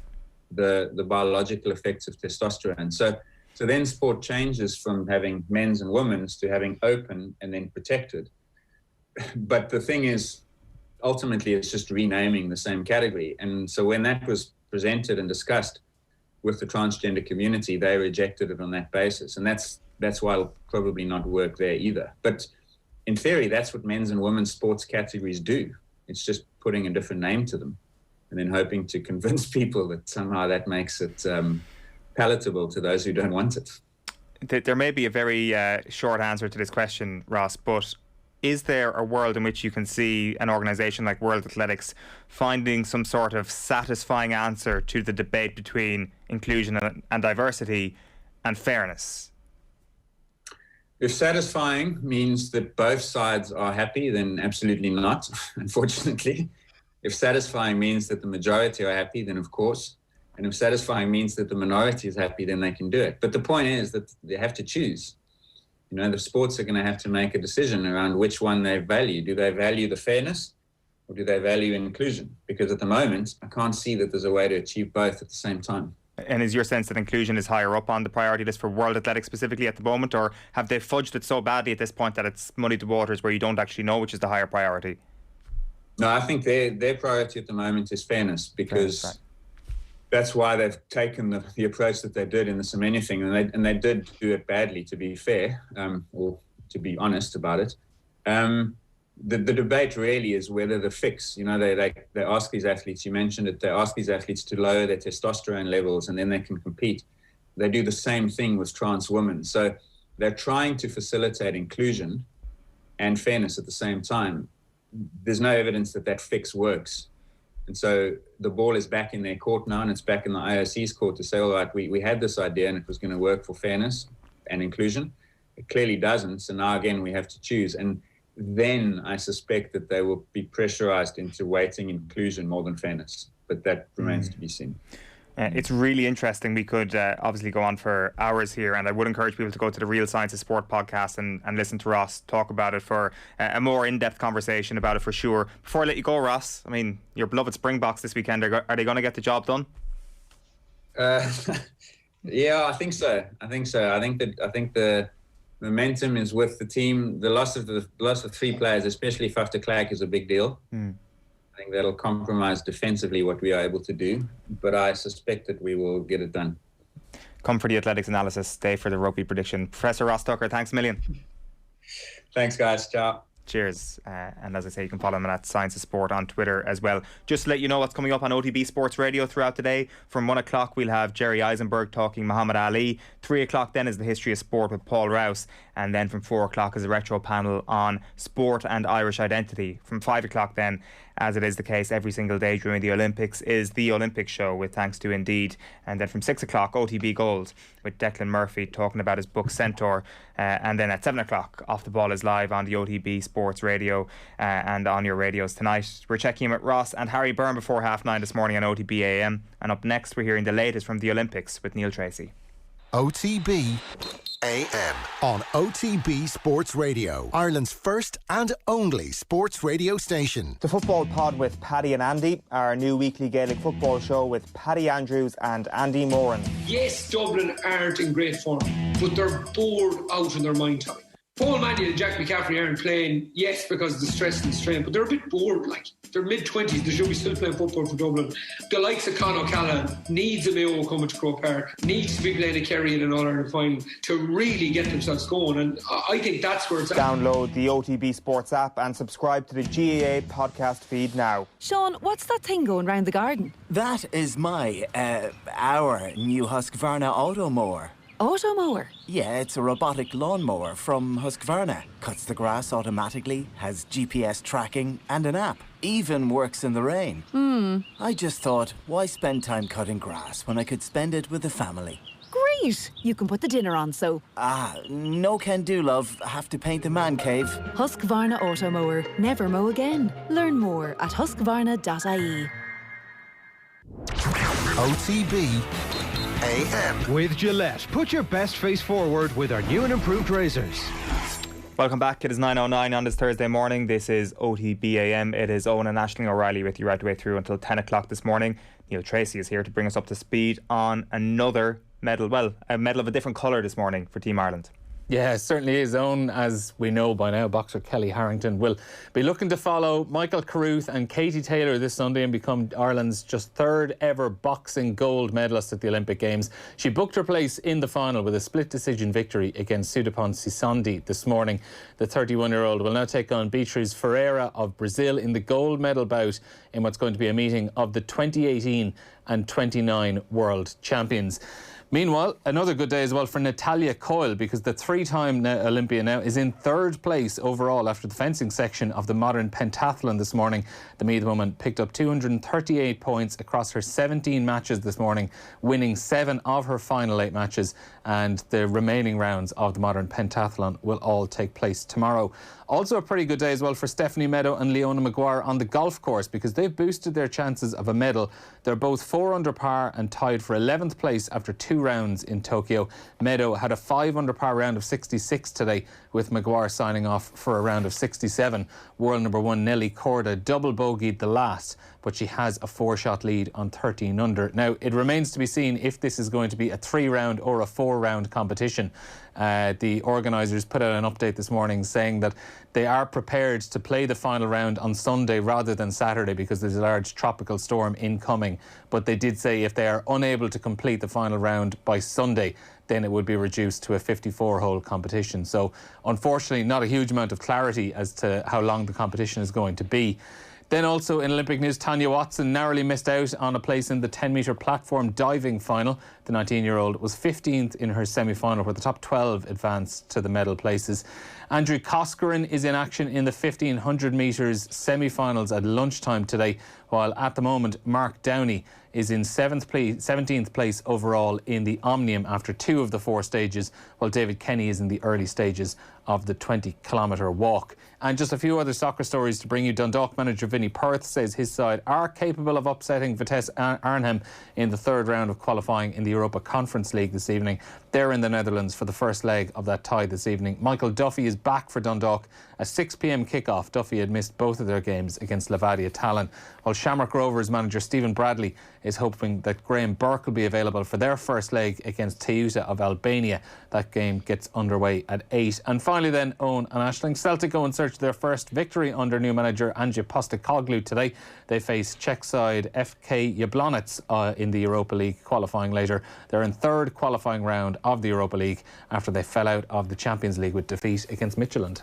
Okay, we have brought you every Lions match to date here on Off the Ball, and it all comes to a head this Saturday at 5 o'clock. You can hear the crucial 3rd and final series deciding match live on News Talk. Our coverage will be brought to you in association with Vodafone, lead partner of the British and Irish Lions. Your commentator will be Neil Tracey, who is absolutely hyped, I presume, at this stage on the week. Yeah, can't wait for it now, to be honest. It's set up absolutely perfectly. If you think back to the last 2 tours, 2017 in New Zealand, went down to that final game, and the tension around that one, in the end it was a draw. And I know Warren Gatland yesterday was asked about the prospect of, if it was a draw, would you play extra time? And he said he absolutely would. I don't think that's going to happen, to be totally honest. I don't think they can make a change to it now and play out a bit of extra time, but it would be a bit of an anticlimax, I suppose, if it was to be a draw. And then back in 2013, when we had all the controversy around Jonathan Davies being picked ahead of Brian O'Driscoll, and O'Driscoll dropped for the 3rd test, and look at Warren Gatland got it right in the end because they hammered Australia in the second half of that. So it's a nice change from 2009 against the Box, when it went down to and 2005 as well, when it was swept after the opening two games, and the 3rd test was a dead rubber. So I think we're going to have a really good game this weekend. Really exciting at the very least. I like the 2 teams. I think I'm slightly leaning towards the Lions, to be totally honest, with the way the teams have been named. I think what Gatland is putting out, not just in terms of a starting 15, but a 23, I think it has a bit more balance to it. I like the fact that Adam Beard is there on the bench, because he's going to be a huge part of disrupting the South African maul in the second half of that game when he comes on. I like the fact that Wyn Jones is back at loosehead prop. I think he was a massive loss in the opening 2 games, and I think the fact that he's starting, it means you're going to get more out of Mako Vunipola coming off the bench, because I thought in the South Africa A game and in the opening test as well, Mako Vunipola was really, really good when he did come off the bench, and I don't think he had the same impact when he started last week. And then I like the look in the centres as well of Robbie Henshaw and Bundy Aki together, and Josh Adams, who, bizarrely, when you think about it, 8 tries in those first 3 games for him. He hasn't played. He was due to start that. He hasn't played since the week before the first test. So he's completely gone off tour over the last few weeks. I think he's deserving of a place back in the side as well. And also, as Ross Tucker alluded to just before you let him go, Peter Steph du Toit missing for South Africa, Faf de Klerk missing for South Africa as well, and the fact that Duane Vermeulen hasn't been able to get back in there and prove his fitness to get into the starting 15, I think it's a bit of a leveler. Any needle at all this week? It seems that it's been relatively interesting, as Gatland always is, but there's been no revenge in the media for last week. No, and to be honest, I think both sides realised they kind of needed to tone it down a little bit in the build-up. I think you're still going to 100% get that needle out on the pitch. Yeah. Similar enough to what we would have had in the first half of the second test last Saturday. But I think Gatland has realised, constantly just poking each other between in the media isn't really doing anyone any favours, and it was.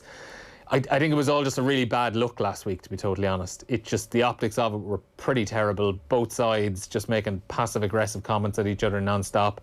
The referees getting stuck in the middle, and Ben O'Keefe was left with an absolutely impossible job, as well as the rest of the officials last Saturday as well. So I think it's right that both sides are just toning down the comments to the media this week, and I think you just need to focus on the rugby. I still think all the niggle and all the intensity is going to be there, though, on Saturday.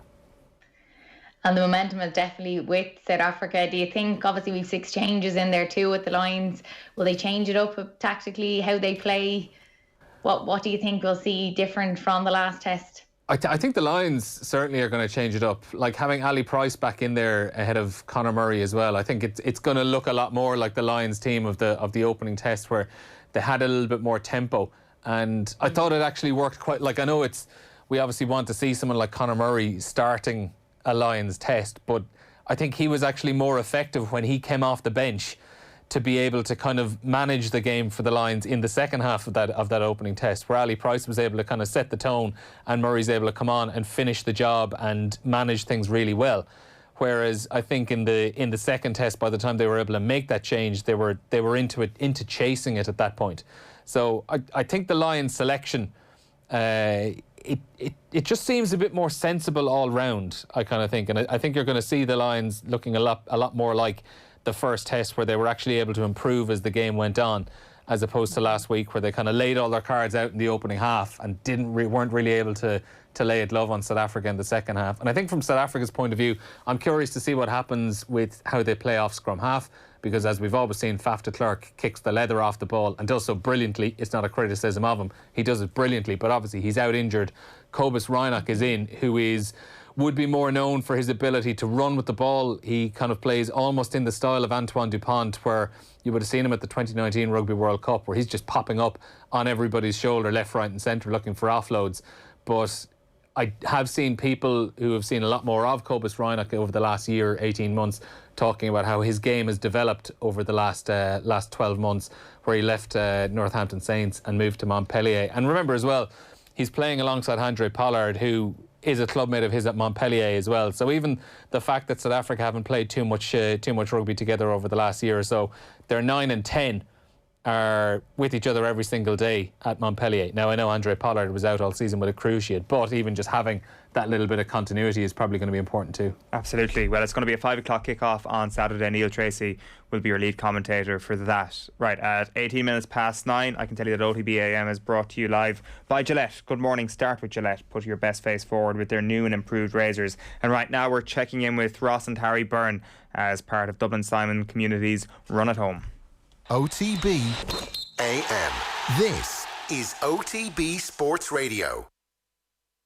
You're headed by Leinster rugby players, brothers and competitors Harry and Ross Byrne, who are taking teams on a virtual run from the 2nd to the 16th of August from Dublin to Rome, covering the host cities of the Six Nations Championship.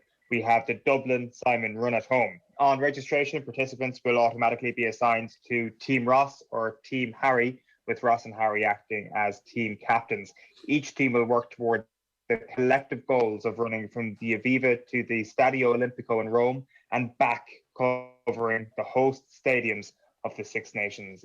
4,364 kilometres to be precise, with a team that has clocked up the most kilometres by August 16th, winning the race. Runners and walkers of all ages and abilities are invited to take part, and you can register now to clock your miles for Dublin Simon's Run at Home with Team Harry and Team Ross. And if you don't have time to run, you can buy some kilometres for your favourite team in the Dublin Simon Run at Home. and you can visit dubsimon.ie/at-home for more details. And as you can tell, this thing is up and running. Ross, first of all to you, how are you getting on with this? Harry's actually in the lead, which is, so I don't know, maybe he's buying a few cheeky kilometres here and there. So I need my team to up their effort slightly, or else try and sign up a few more people and try get an extra walk in here or there. Hopefully the weather stays clear as well, so the rain isn't putting people off. This must feel pretty good, Harry. Yeah, I'm enjoying it, to be honest. Definitely enjoying it.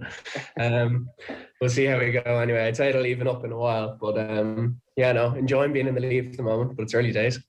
And what is it about you, do you think, that people have decided to join on your team rather than Ross's team? I'd love to say they didn't pick me, but unfortunately it's randomly selected. So I don't know. Maybe the organisers have just rigged it in my favour. Well, one thing I actually forgot to ask, lads, this is the third time we've been chatting. I actually forgot to ask, how are you guys at running in general? I know you're not, obviously you're professional athletes, you're not supposed to be doing anything like this, and you're not actually running as part of this. But Ross, if I were to ask you first, are you fond of the old 5K or the 10K? Is endurance your sort of thing? Certainly not the 10K, and 5K. Anyway, you've got an engine. We're not built for the long distance running. That's for sure. You're the same, Harry. Yeah, when COVID actually came first and we were in lockdown, I tried to do that 5K, and then my calves for the next week were in bits. Couldn't walk. We're like rocks. So not my speciality either, to be honest. Well, you're going to have to tell us, what was your 5K time that left your rocks like rocks? Or your calves like rocks, I should say. It was slow. I actually couldn't tell you. It was very slow. Are out halves generally fast, Ross? Not us. No. Probably depends what team they play for. It's probably changed a little bit in the last few years. The positions probably changed. You probably got more players who are probably more athletes, let's say, playing 10 than the traditional game managers, let's say. Well, that's it. You've got to be able to manage the game so well. You've got to let the ball do the work. There's no need for you to be tiring yourself out. Just kick that ball. Exactly. Play smart. Yeah. How do you manage to disguise it yourself, Harry, if you're playing? And any tricks for disguising maybe the rocks or the calves turning to rocks after a period of time? No, yeah. I suppose then you just try to survive. But if you go, after about 50 minutes, 60 minutes, a lot of the times your calves start cramping and stuff and you're in bits. But as Ross says, that's when it's time to kick the ball and give it to someone else. Yeah, for people who've been tuned in for the last few weeks, they know that you're getting back up and running. Pre-season has started again, and I'm kind of interested in what you guys actually do on a day-to-day basis. Ross, we might start with you, but I'm really interested in the art of kicking. What are you doing on a day-to-day basis to hone that skill? At the moment, not doing much at all, to be honest, just because we're kind of been straight back into it, and we're probably running a lot more than we would be. So I suppose we'll probably pick it up a bit more as we get closer to the actual season. But I probably wouldn't do as much as a lot of people would think. It's more probably doing a little bit less, but making sure it's good quality. That'll kind of be how I would have my week. And I wouldn't really have a set number of kicks or certain kicks I need to hit during the week. Once I'm kind of happy with it in my own head, going into the game, I'm generally pretty comfortable. What does a good quality kicking workout look like? It would probably depend on if it's post a tough training session or not, or if it's a day off. It's obviously a bit easier because you're a bit fresher and you can get more done. But again, it might depend who we're playing in terms of what our kicking strategy might be for the week in terms of our restarts or kicking out of hand and what areas of the pitch we're looking to target. And then obviously goal kicking is generally just, if you're going well, it's probably just trying to stay in that rhythm. And then if you find you're pulling a few to the left or pushing a few to the right or whatever it is, just trying, I suppose, fix that little tweak and just trying to make yourself as comfortable as possible. I suppose a bit like how people go to the driving range and trying to fix the swing. But just making sure really you're confident is probably the biggest thing. So then when it comes to the game, you're not standing up praying it's going to go over as opposed to knowing it's going to go over really is the biggest thing.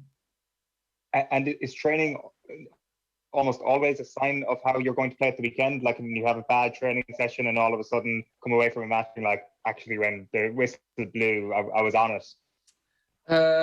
Yeah, it's probably strange. Even I suppose as a team, sometimes we train terribly and you're going a bit worried into the game and then you end up playing really well. Or even in, so from my own perspective, in the warm-up, sometimes I can't hit a barn door sometimes off the tee. Like it's mad, and then I kick 100%. So I think it is, so much of it is just down to your own head, really. And I suppose mentally, if you can get around that and be confident in yourself, then because it's you don't get any points for kicks in the warm-up or in training. It's the only ones in the games that matter. So I suppose it's just trying to get them right. It's really interesting, yeah. Harry, what about you? What is your routine, if you have one at the moment? I suppose we'd be, when we're in the normal season, we'd train on a Monday and Tuesday, probably before. Myself and Ross actually would just before training for like 5 minutes, just be kicking out a hand to each other. But Wednesday would be our day off normally. And then on our day off, we do generally a full kicking session for like 40 minutes, 45 minutes, where you do a bit of everything, whether it's kicking out a hand, as Ross says, depending who you're playing, you kind of go to what defensive system they kind of run or what players you might want to target, for example. You might do certain kicks to suit that, and restart similarly. And then just goal kicking on the exact same, yeah. Even Ross talking about the swing thoughts there, it's the same as golf. I always find when I'm thinking is when I'm kicking at my worst. So I always find if I'm feeling good, I'm not thinking at all and just doing it, that's when I'm at my best generally. And he said I've had similar experiences. I think it was it Zebra last year? I think I probably hit 20 kicks in the warm-up. I think I missed like 16 or 17. And then the game comes around and I think I was 7 out of 8 or 8 out of 8 or something like that. So it's just, sometimes I think just when the whistle goes and you're just kind of feeling it, you're like, then it's fine. It's a weird kind of thing to describe. I kind of always struggle to describe it, but it's kind of a feel thing for me, as opposed to people would always be kind of talking about process and stuff. If I'm feeling good, generally they go over. It's kind of a flow state, is it? A little bit, yeah. People talk about that a bit. I'd be like that as well when I'm playing. I think when I'm not thinking, I'm probably playing at my best. Like, probably obviously I am thinking, but just not consciously thinking about, just kind of doing it, which is the exact same with kicking, to be honest. When I kick badly in games, I'm thinking about something I've done wrong, or that's when the swing thoughts come in, and that's when the trouble starts. So less is more for me. I'm thinking wrong. Yeah. I'm going to ask if you do much work on the mental side, like even in terms of like away from the pitch, but it sounds like actually the more work you put into it, or the more you feel like you're working on it, it's kind of like a counterproductive process. Is that fair to say?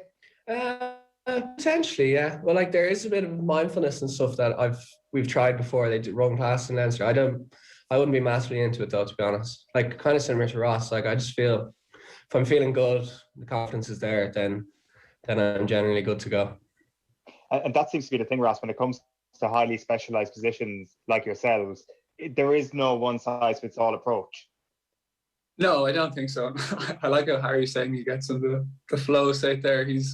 Harry just gets bored and he does too much of the same thing. That's why he's saying doesn't think about it. Yeah, Ed Farrell, the kicking coach, actually hates me at times because I'll just be doing mental kicking training. He distracts all the kickers. It's like, will you leave? Will you go away? But no, I think it is. Yeah, it is. I don't think it's there's no one process for everyone. I think everyone's a little bit different, and it's probably just trying to find what's best for you. And what works for you now might not work for you in 6 months' time as well. So it's probably just trying to get yourself in a rhythm, and then maintain that as best as possible for as long as possible. And then you might need to tweak a little bit, because even it can get a little bit repetitive, or I don't know if your body gets bored is the right thing to say, but I suppose even just to kind of keep yourself fresh and have little cues here and there, just so I suppose you keep yourself, I suppose, focused really. What would your cue be? It can probably vary, to be honest, on different things. It could be just really simple things like trying to make good contact with the ball, like as in I wouldn't really have like loads of technical cues. As Harry's kind of saying, like we probably wouldn't really be like, I don't know, if someone was to analyze our actual kicking, would be very technical in terms of we need to approach the ball here and there. Probably not. It's probably just even how we've grown up, just kind of kicking the ball back and forth if it was a football or whatever when we're younger and stuff. So it's more just kind of getting myself into a comfortable position. I know, get myself into a good position and make good contact with the ball. And then sort of like, it'd just be little things like that. Nothing too complicated, to be honest. That's really interesting. That's really interesting insight.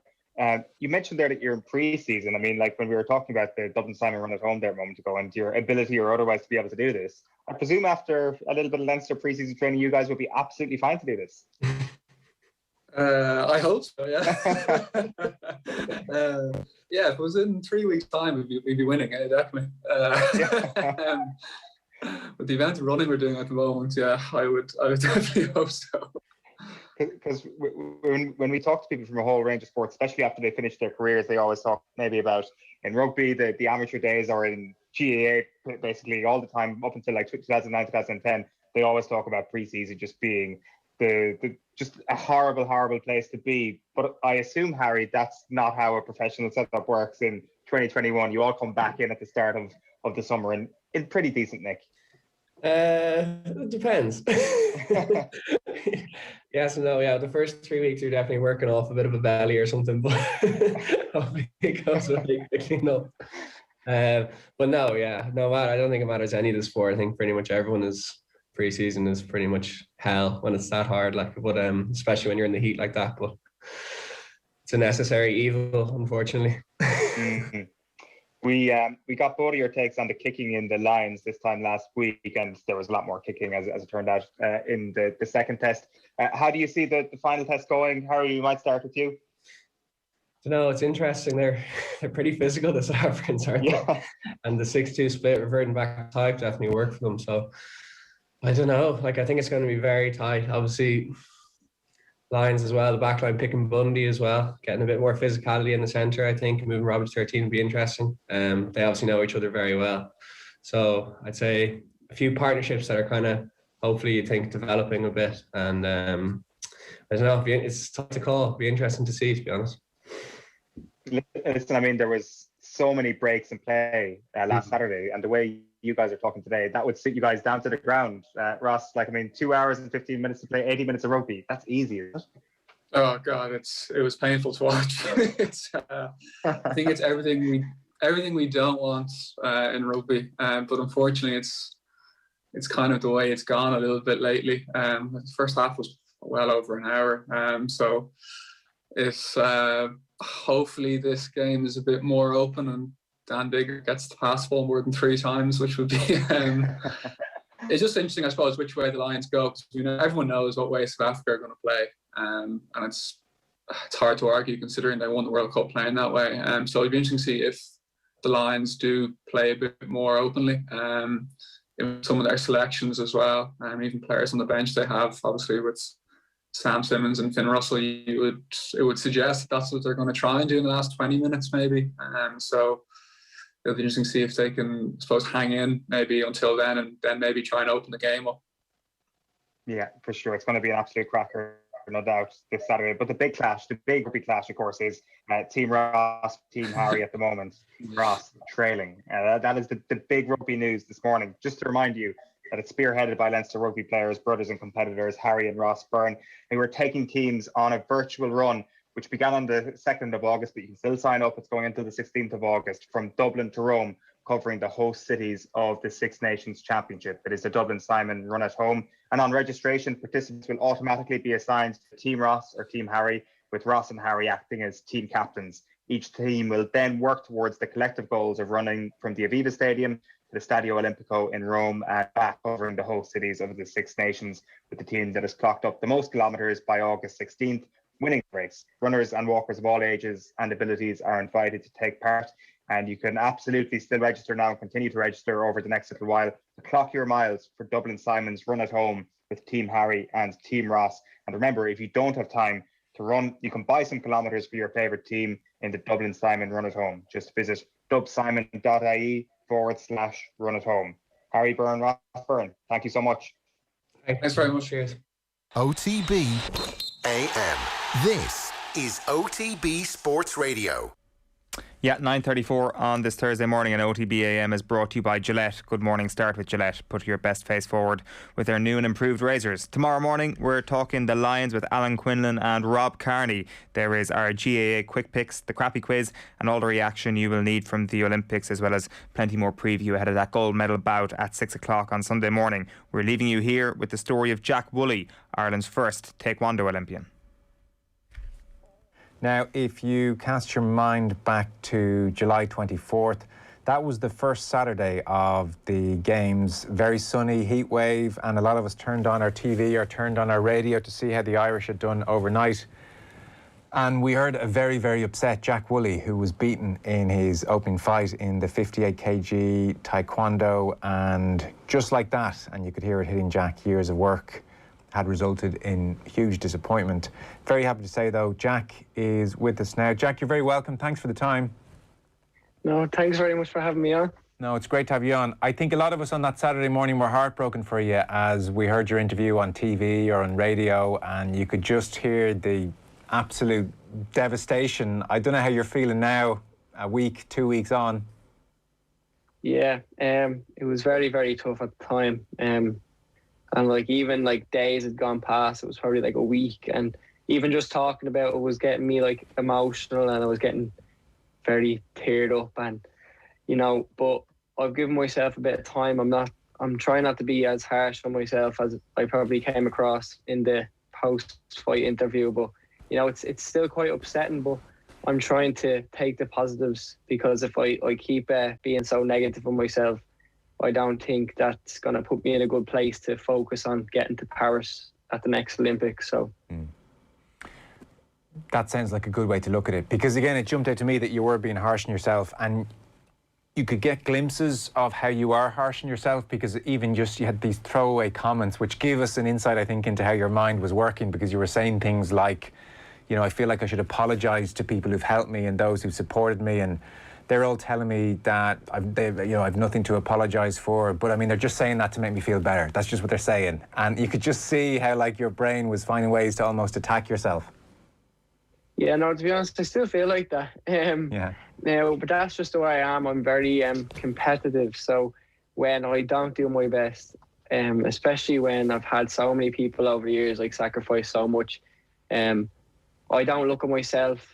I just critique myself and how I could do better, whereas like I should probably just relax a little bit, but I don't know if that's ever going to change. I've said, I understand people are proud of me, but at the end of the day, people were proud of me for getting there and going there, and losing in your opening match, and people are still telling you they're so proud. I'm like, I just don't understand how you were even more prouder after a first round loss. So I just kind of trying to wrap my head around that, but I can understand, like I've seen my mates walk out then in the second, third, fourth day of the Olympics, and seeing them walk out, and I felt proud for them, so I can kind of understand now where people are coming from. So those initial comments were probably out of hurt and disappointment in myself, but yeah, that it's still kind of there. It's something I need to work on myself.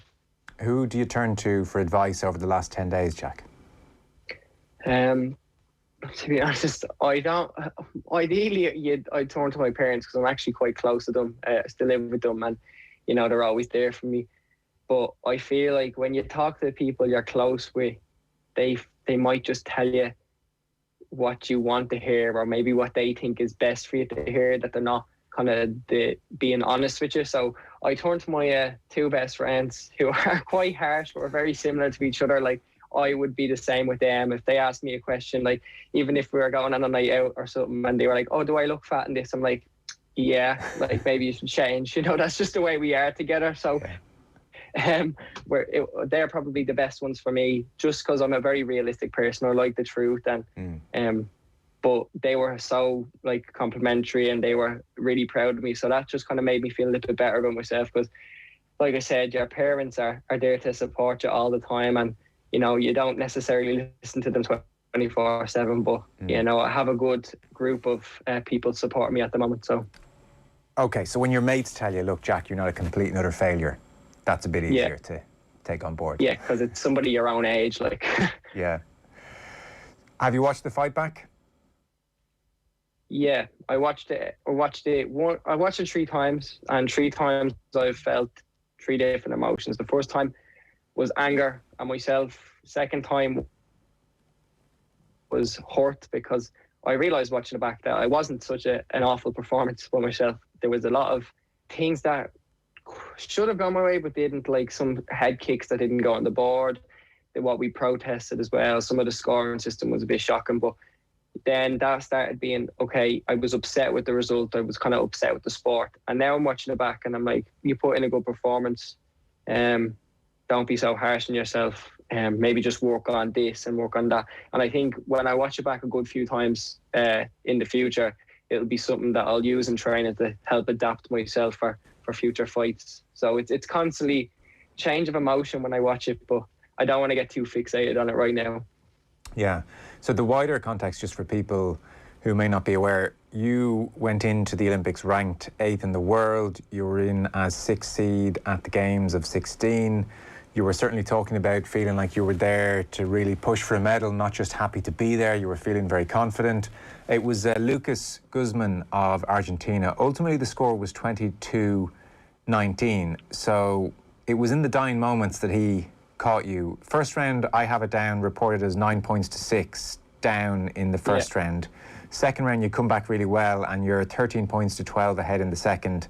And then in the third, you're ahead, and really he hits you with a last gasp trunk kick, and that steals the fight. Suddenly, you know, bell goes, fight over, nothing you can do about it.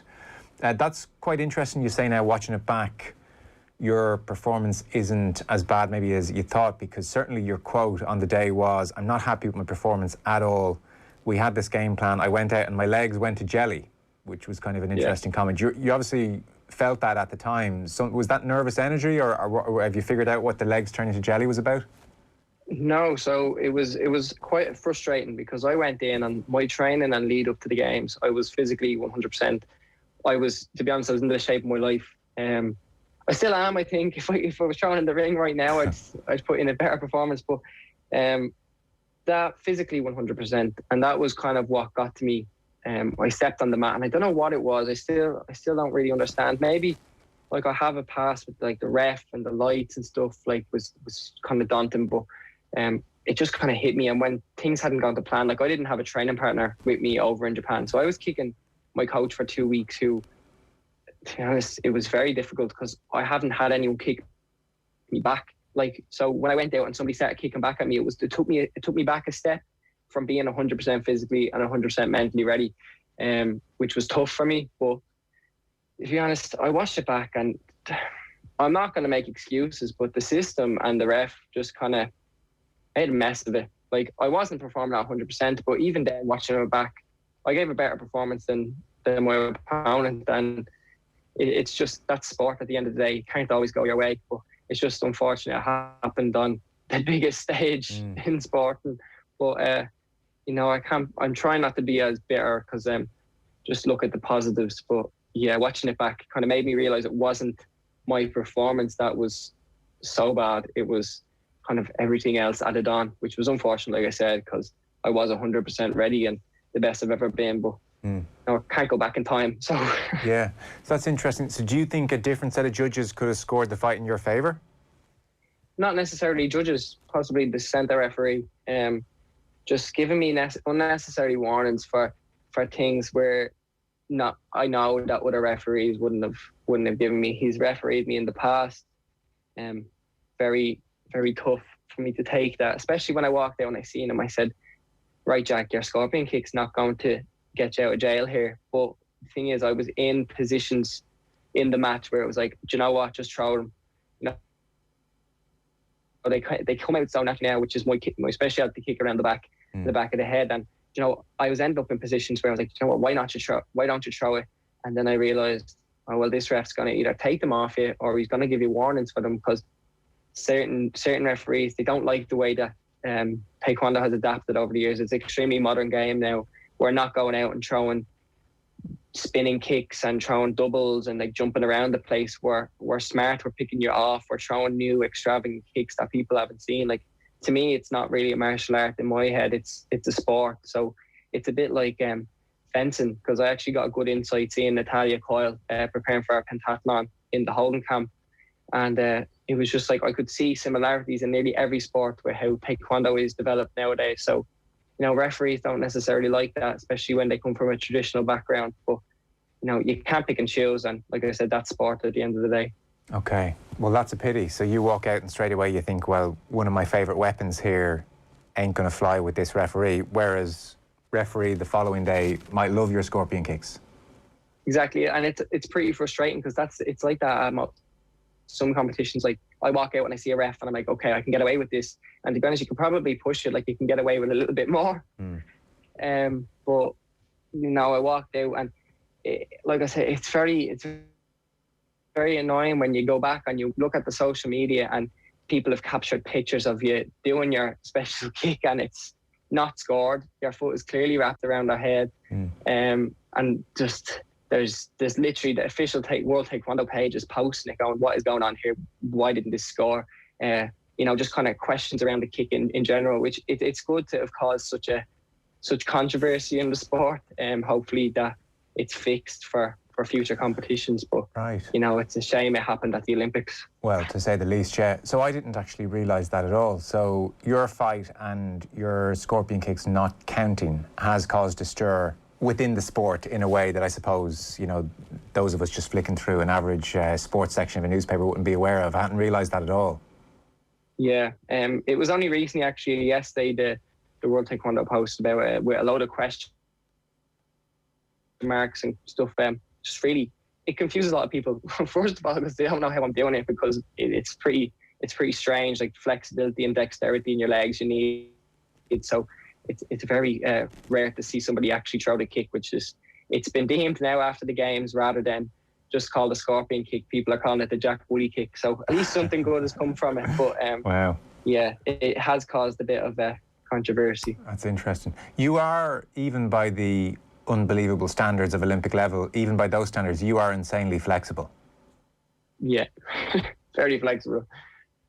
Where does that come from? Is that genetic, like your parents have a bit of that, or your siblings have that? Because I was even watching like a day in the life of Jack Woolley type thing, and it's pretty funny. You're knocking on the kettle and then you're waiting for it to boil and like your ankle is around your ear. Yeah, that's just natural. I'm surprised I'm not doing it right now, but now I've grown up with it. My granddad taught gymnastics, so when I was a kid, before I even started taekwondo, it was like, oh, show me how to do a cartwheel, show me how to like get into the splits and stuff. But I've always said it, you know how like when a newborn baby and they've got their feet in their mouth and you can bend them like pretzels. I've never lost that, so I'm just basically a 22-year-old with the body of a baby. Like I just kind of, I can fold myself up, and I've never lost it. There's never been one time where I've been like, oh, maybe I should work on my flexibility. It's just always been there. Luckily, especially because we're in a kicking sport, the easier it is to get your leg up, the easier it is to kick someone in the face. So it's handy. You raised a very interesting point as well about, I suppose, like rugby players would talk about being battle hardened, you know, having enough contact sessions in training, and so you suddenly taking kicks for the first time in a few weeks. I can see how that does take a few seconds to adjust to and to recalibrate, you know, how you're going about your business. So that's one of the tricky things for you, isn't it? Not having a good sparring partner. I know you do a lot of training on your own at Abbottstown as well. Is that something that you can look at and learn from and maybe organise for the next games and competitions in the future? Yeah, it'll definitely be there. Like I usually bring my training partner away with me, but due to COVID, we were advised not to bring any training partners just because of the risk. If you caught COVID, you were out. Okay. We're all vaccinated, fully vaccinated, but still, it was very tough for me. It wasn't even just taking the shots, like they weren't hurting me or anything. It was just a reaction. Like there was some stupid shots and I just stood there and got hit with them, and I was like, oh Jack, what was that? Like that would never have happened on a normal competition. Like, so I think having a training partner there would have wised me up a little bit and got my cover working better. But you know, definitely in Paris, I won't just be having one training partner. That's it's going to be 4 or 5 different types of styles that I can work around so that I'm 100% ready for whatever is thrown at me on the day. And like, because some of what you're describing, and so like I take the training partner point, but some of what you're describing, the legs turn into jelly, you know, taking stupid shots and thinking to yourself, oh Jack, I'm just standing there. Like, do you feel in hindsight, was there any degree of stage fright or nerves or just, you know, like I know you've said it's hard to get to the bottom of what went wrong, but it does sound like a few of those various ingredients sound like something unusual happened to you on the biggest stage of all. I don't know, do you have a sports psychologist or do you feel like you need one? No, I do have a psychologist, yeah. The thing is, I was so mentally ready and so mentally focused. I didn't want to talk about the negatives coming up to it, where athletes were shutting it off. Like, you see a lot of stuff in the media about mental health at the moment within the Olympics. I have always shut the things off, negative things, and gone down to training. And my coaches never noticed anything in me because I'm always down. I'm always giving 100%. If I turn up to training, there's like a switch that I'm able to flick. So when I was going into the fight, I was focused. I was ready, but I actually think I might have been too much because it was the biggest stage of my career. I really overdid it, I think, and maybe it got too much because when it came down to it, it's just the same as any other competition. I'm going to kick them, they're going to kick me. There's a ref. Like, mate, I should have just had fun. I needed to just relax a bit, and that's something that I'm going to take away from it. If I'm not having fun, I don't understand the point of being there. And I just think it would have relaxed me a little bit. I wouldn't have said I was nervous. Like, if I think about it, there was nothing daunting about stepping on the stage, nothing really, but maybe I was too focused that it threw me off a bit. You see that a lot with athletes. They think they're ready, and then something small falls out of place and you go straight into panic mode, and that's what I think happened, yeah. Yeah. Look, I guess you're on a learning curve, you know. You mentioned Paris, so at least that's only 3 years away. I know 3 years is a very long time, and thankfully most of us in our lives don't have to wait 3 or 4 years for a shot at redemption quite often, but 3 is certainly better than 4. And I'm glad to hear you are talking about Paris, because initially in the fight, or after the fight, you were just talking about, God, is this worth it, and the sacrifices, and you talked about like missing a grandparent's funeral over the last number of years, and like you're training 2 or 3 times a day, and you're training for 5 or 6 days a week, and you know, it's not like you're getting paid millions to do it either, you know. I mean, the financial sacrifices are big as well. So I'm also not surprised to hear you talking about Paris. I'd have been amazed if you walked away. Was any part of you thinking in the hours or days afterwards, God, is this worth it? Or were you always thinking about Paris pretty quickly? No, to me, it was... Well, I know a lot of people have made the sacrifices at home in Ireland. What was upsetting me was I didn't want those people doing it again, for me to possibly go out in Paris and do what I did again. So that was what my initial reaction was. So everything was going through my head. Do I move? Do I go to a different, like a club somewhere abroad and train with them and still fight under Ireland? You know, there was lots of emotions at the time. But now I've had a meeting with my coach. We've talked things over. Whatever happens. Like at the end of the day, I'm just taking it day by day. But no, I definitely think 3 years isn't a long time. I just want to enjoy myself, and if I'm not enjoying myself, then we'll take it from there. But at the moment, I'm having a little break and just get my head right. You know, just try to fall in love with the sport again. I felt like I was doing it. It felt like a job, you know, and it's unfortunate because of the extra year. It just got really, really intense. I was putting so much focus on it. So just enjoy myself and see what happens. But no, I will be going for Paris. The qualification is still very, very tough. You need to be top 6 in the world. I'm actually 6th at the moment, I think. So you just have to work my way up the ranking a little bit more, just so that we're comfortable and there's no panic. But I can guarantee it, I won't be missing. Fingers crossed there is none, but I won't be missing any funerals or anything like that. Just focus on what makes me happy and hopefully get to Paris, yeah. I mean, it's the great trick for all sports people, isn't it, to perform when they're under pressure and on the very biggest stages in a relaxed way, to be themselves, you know, and somehow block out all the pressure and how much you want it. I mean, you can tell yourself, oh, I'm just going to have fun and I'm relaxed, but like on some level, you know how much you want this. And in 3 years' time in Paris, you probably have to be ready for the fact that you are going to know how much you want this as you're walking out, and almost be ready for those nerves and ready to be ambushed again. And how you get ready, I guess, is for you and for your psychologists and various people to work out. But I mean, I just think in any walk of life, you can tell yourself, I'm going to enjoy it and I'm going to have fun and all the rest of it. But then when push comes to shove, when the moment comes, your brain knows, and you know how big a moment it is, and so that's one of the great difficulties with any sport. Yeah, no, I definitely, I just want to go out and, you know, enjoy the moment.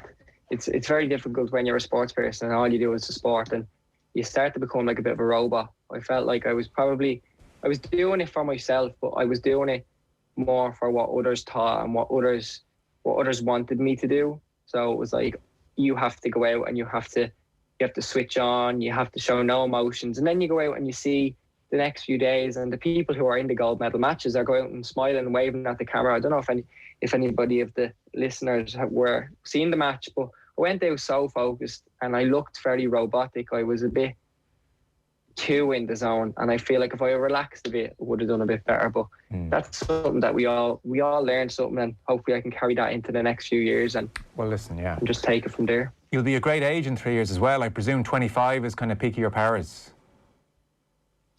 Yeah, so I'll be 25 in Paris, and who knows, might go for the next one as well. Like, I'm still young.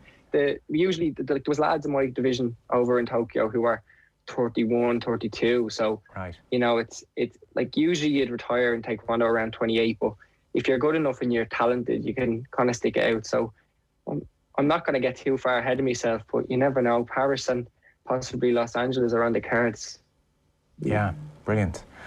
And you know, like, geez, you've been around a long time. Like, I mean, you did that RTE documentary back in advance of just missing out on Rio, and you know, you've given some really amazing, brilliant interviews, and you've been very open about your private life. And then I know you had some regrets about, well, how much of myself do I want to give away? And I don't want to further add to that now, so I want to be kind of careful enough and very fair to you. But I guess what we could certainly say is you're learning to navigate all sides of this thing. Like, how much do I want to say to the media? How much do I want to give of myself? I don't want to be labelled in certain ways. And, you know, you were speaking brilliantly about that before the game. So, like, all of this is part of a learning curve, even, like, dealing with silly questions from people like me, you know?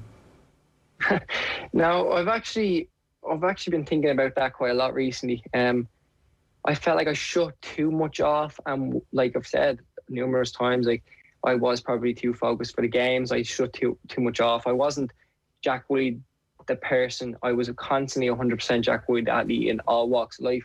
So now I want to be a little bit more open. I want to talk about some more like things, personal things, not necessarily in the media, but I don't want to be afraid of saying something in case it gets into the media. Like, a lot of that kind of stemmed from past interviews when I was younger, and I was afraid to say anything then, because things could be taken out of context. Like, I know the way the media works. Like, when it's not me talking to the public and it's written, things can be blown way out of context, and that kind of scared me for a lot of my career, and I didn't want to open up anymore. So now I'm a little bit more relaxed. I want to become more, not just Jack Woolley, the athlete, because that can get boring and that can be a very intense thing to have.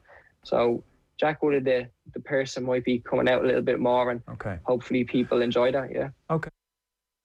I don't know if the squad Gatland picked was designed to play this game, particularly in the back three. I mean, he's got a running back three, and he's asking him to chase the ball all the time. I mean, I put out a tweet on Saturday after the game, tongue in cheek a little bit, but Hugo Keenan was the best fullback in terms of positioning and aerial ability at the Six Nations, and he didn't even get a text from Warren Gatland to say you're in consideration. I mean, if you're going to play this way, why not call it Rob Kearney, for God's sake? You know, like, if all you want from your fullback is to catch and kick, then don't pick Stuart Hogg. I know Liam Williams picked up an injury along the way, but like, Hogg wasn't designed to play this way. Hogg is designed to run the ball back. He's designed to step into the line. He's designed to pass the ball. He's designed to be a second distributor. But they're not playing to their players' strength. I know that South Africa's line speed is incredible and puts you under enormous pressure, and they feed off turnovers and they feed off turnover penalties, and once they kick the ball into your half, they squeeze you through the maul and they force another penalty, and they'll either kick over three or they'll go to the corner, and they have that incredible, you know, they almost dare you to play. And Gatland, you know, he almost had success in that World Cup semi-final, and I think he's trying to replicate that game plan to a degree. But, like, he's got such talent in his squad. I mean, I don't think it's the best line squad of all time. And there's really, certainly in the back line, there's no O'Driscoll there, and there's no Sexton, and there's no Owen Farrell is probably the most talented or the most kind of high profile back he has, but he's clearly obviously not in form, so they're not picking him because of what happened at Saracens this year. So, their strengths are in the pack, but their pack's been beaten up, and he's kind of gotten himself into this hole where the pack isn't good enough to win this game, and the back three that he's had so far has been cleaned out in the air in the second test, having won the first test in that department. I've rarely seen a swing like it. Sean, what's that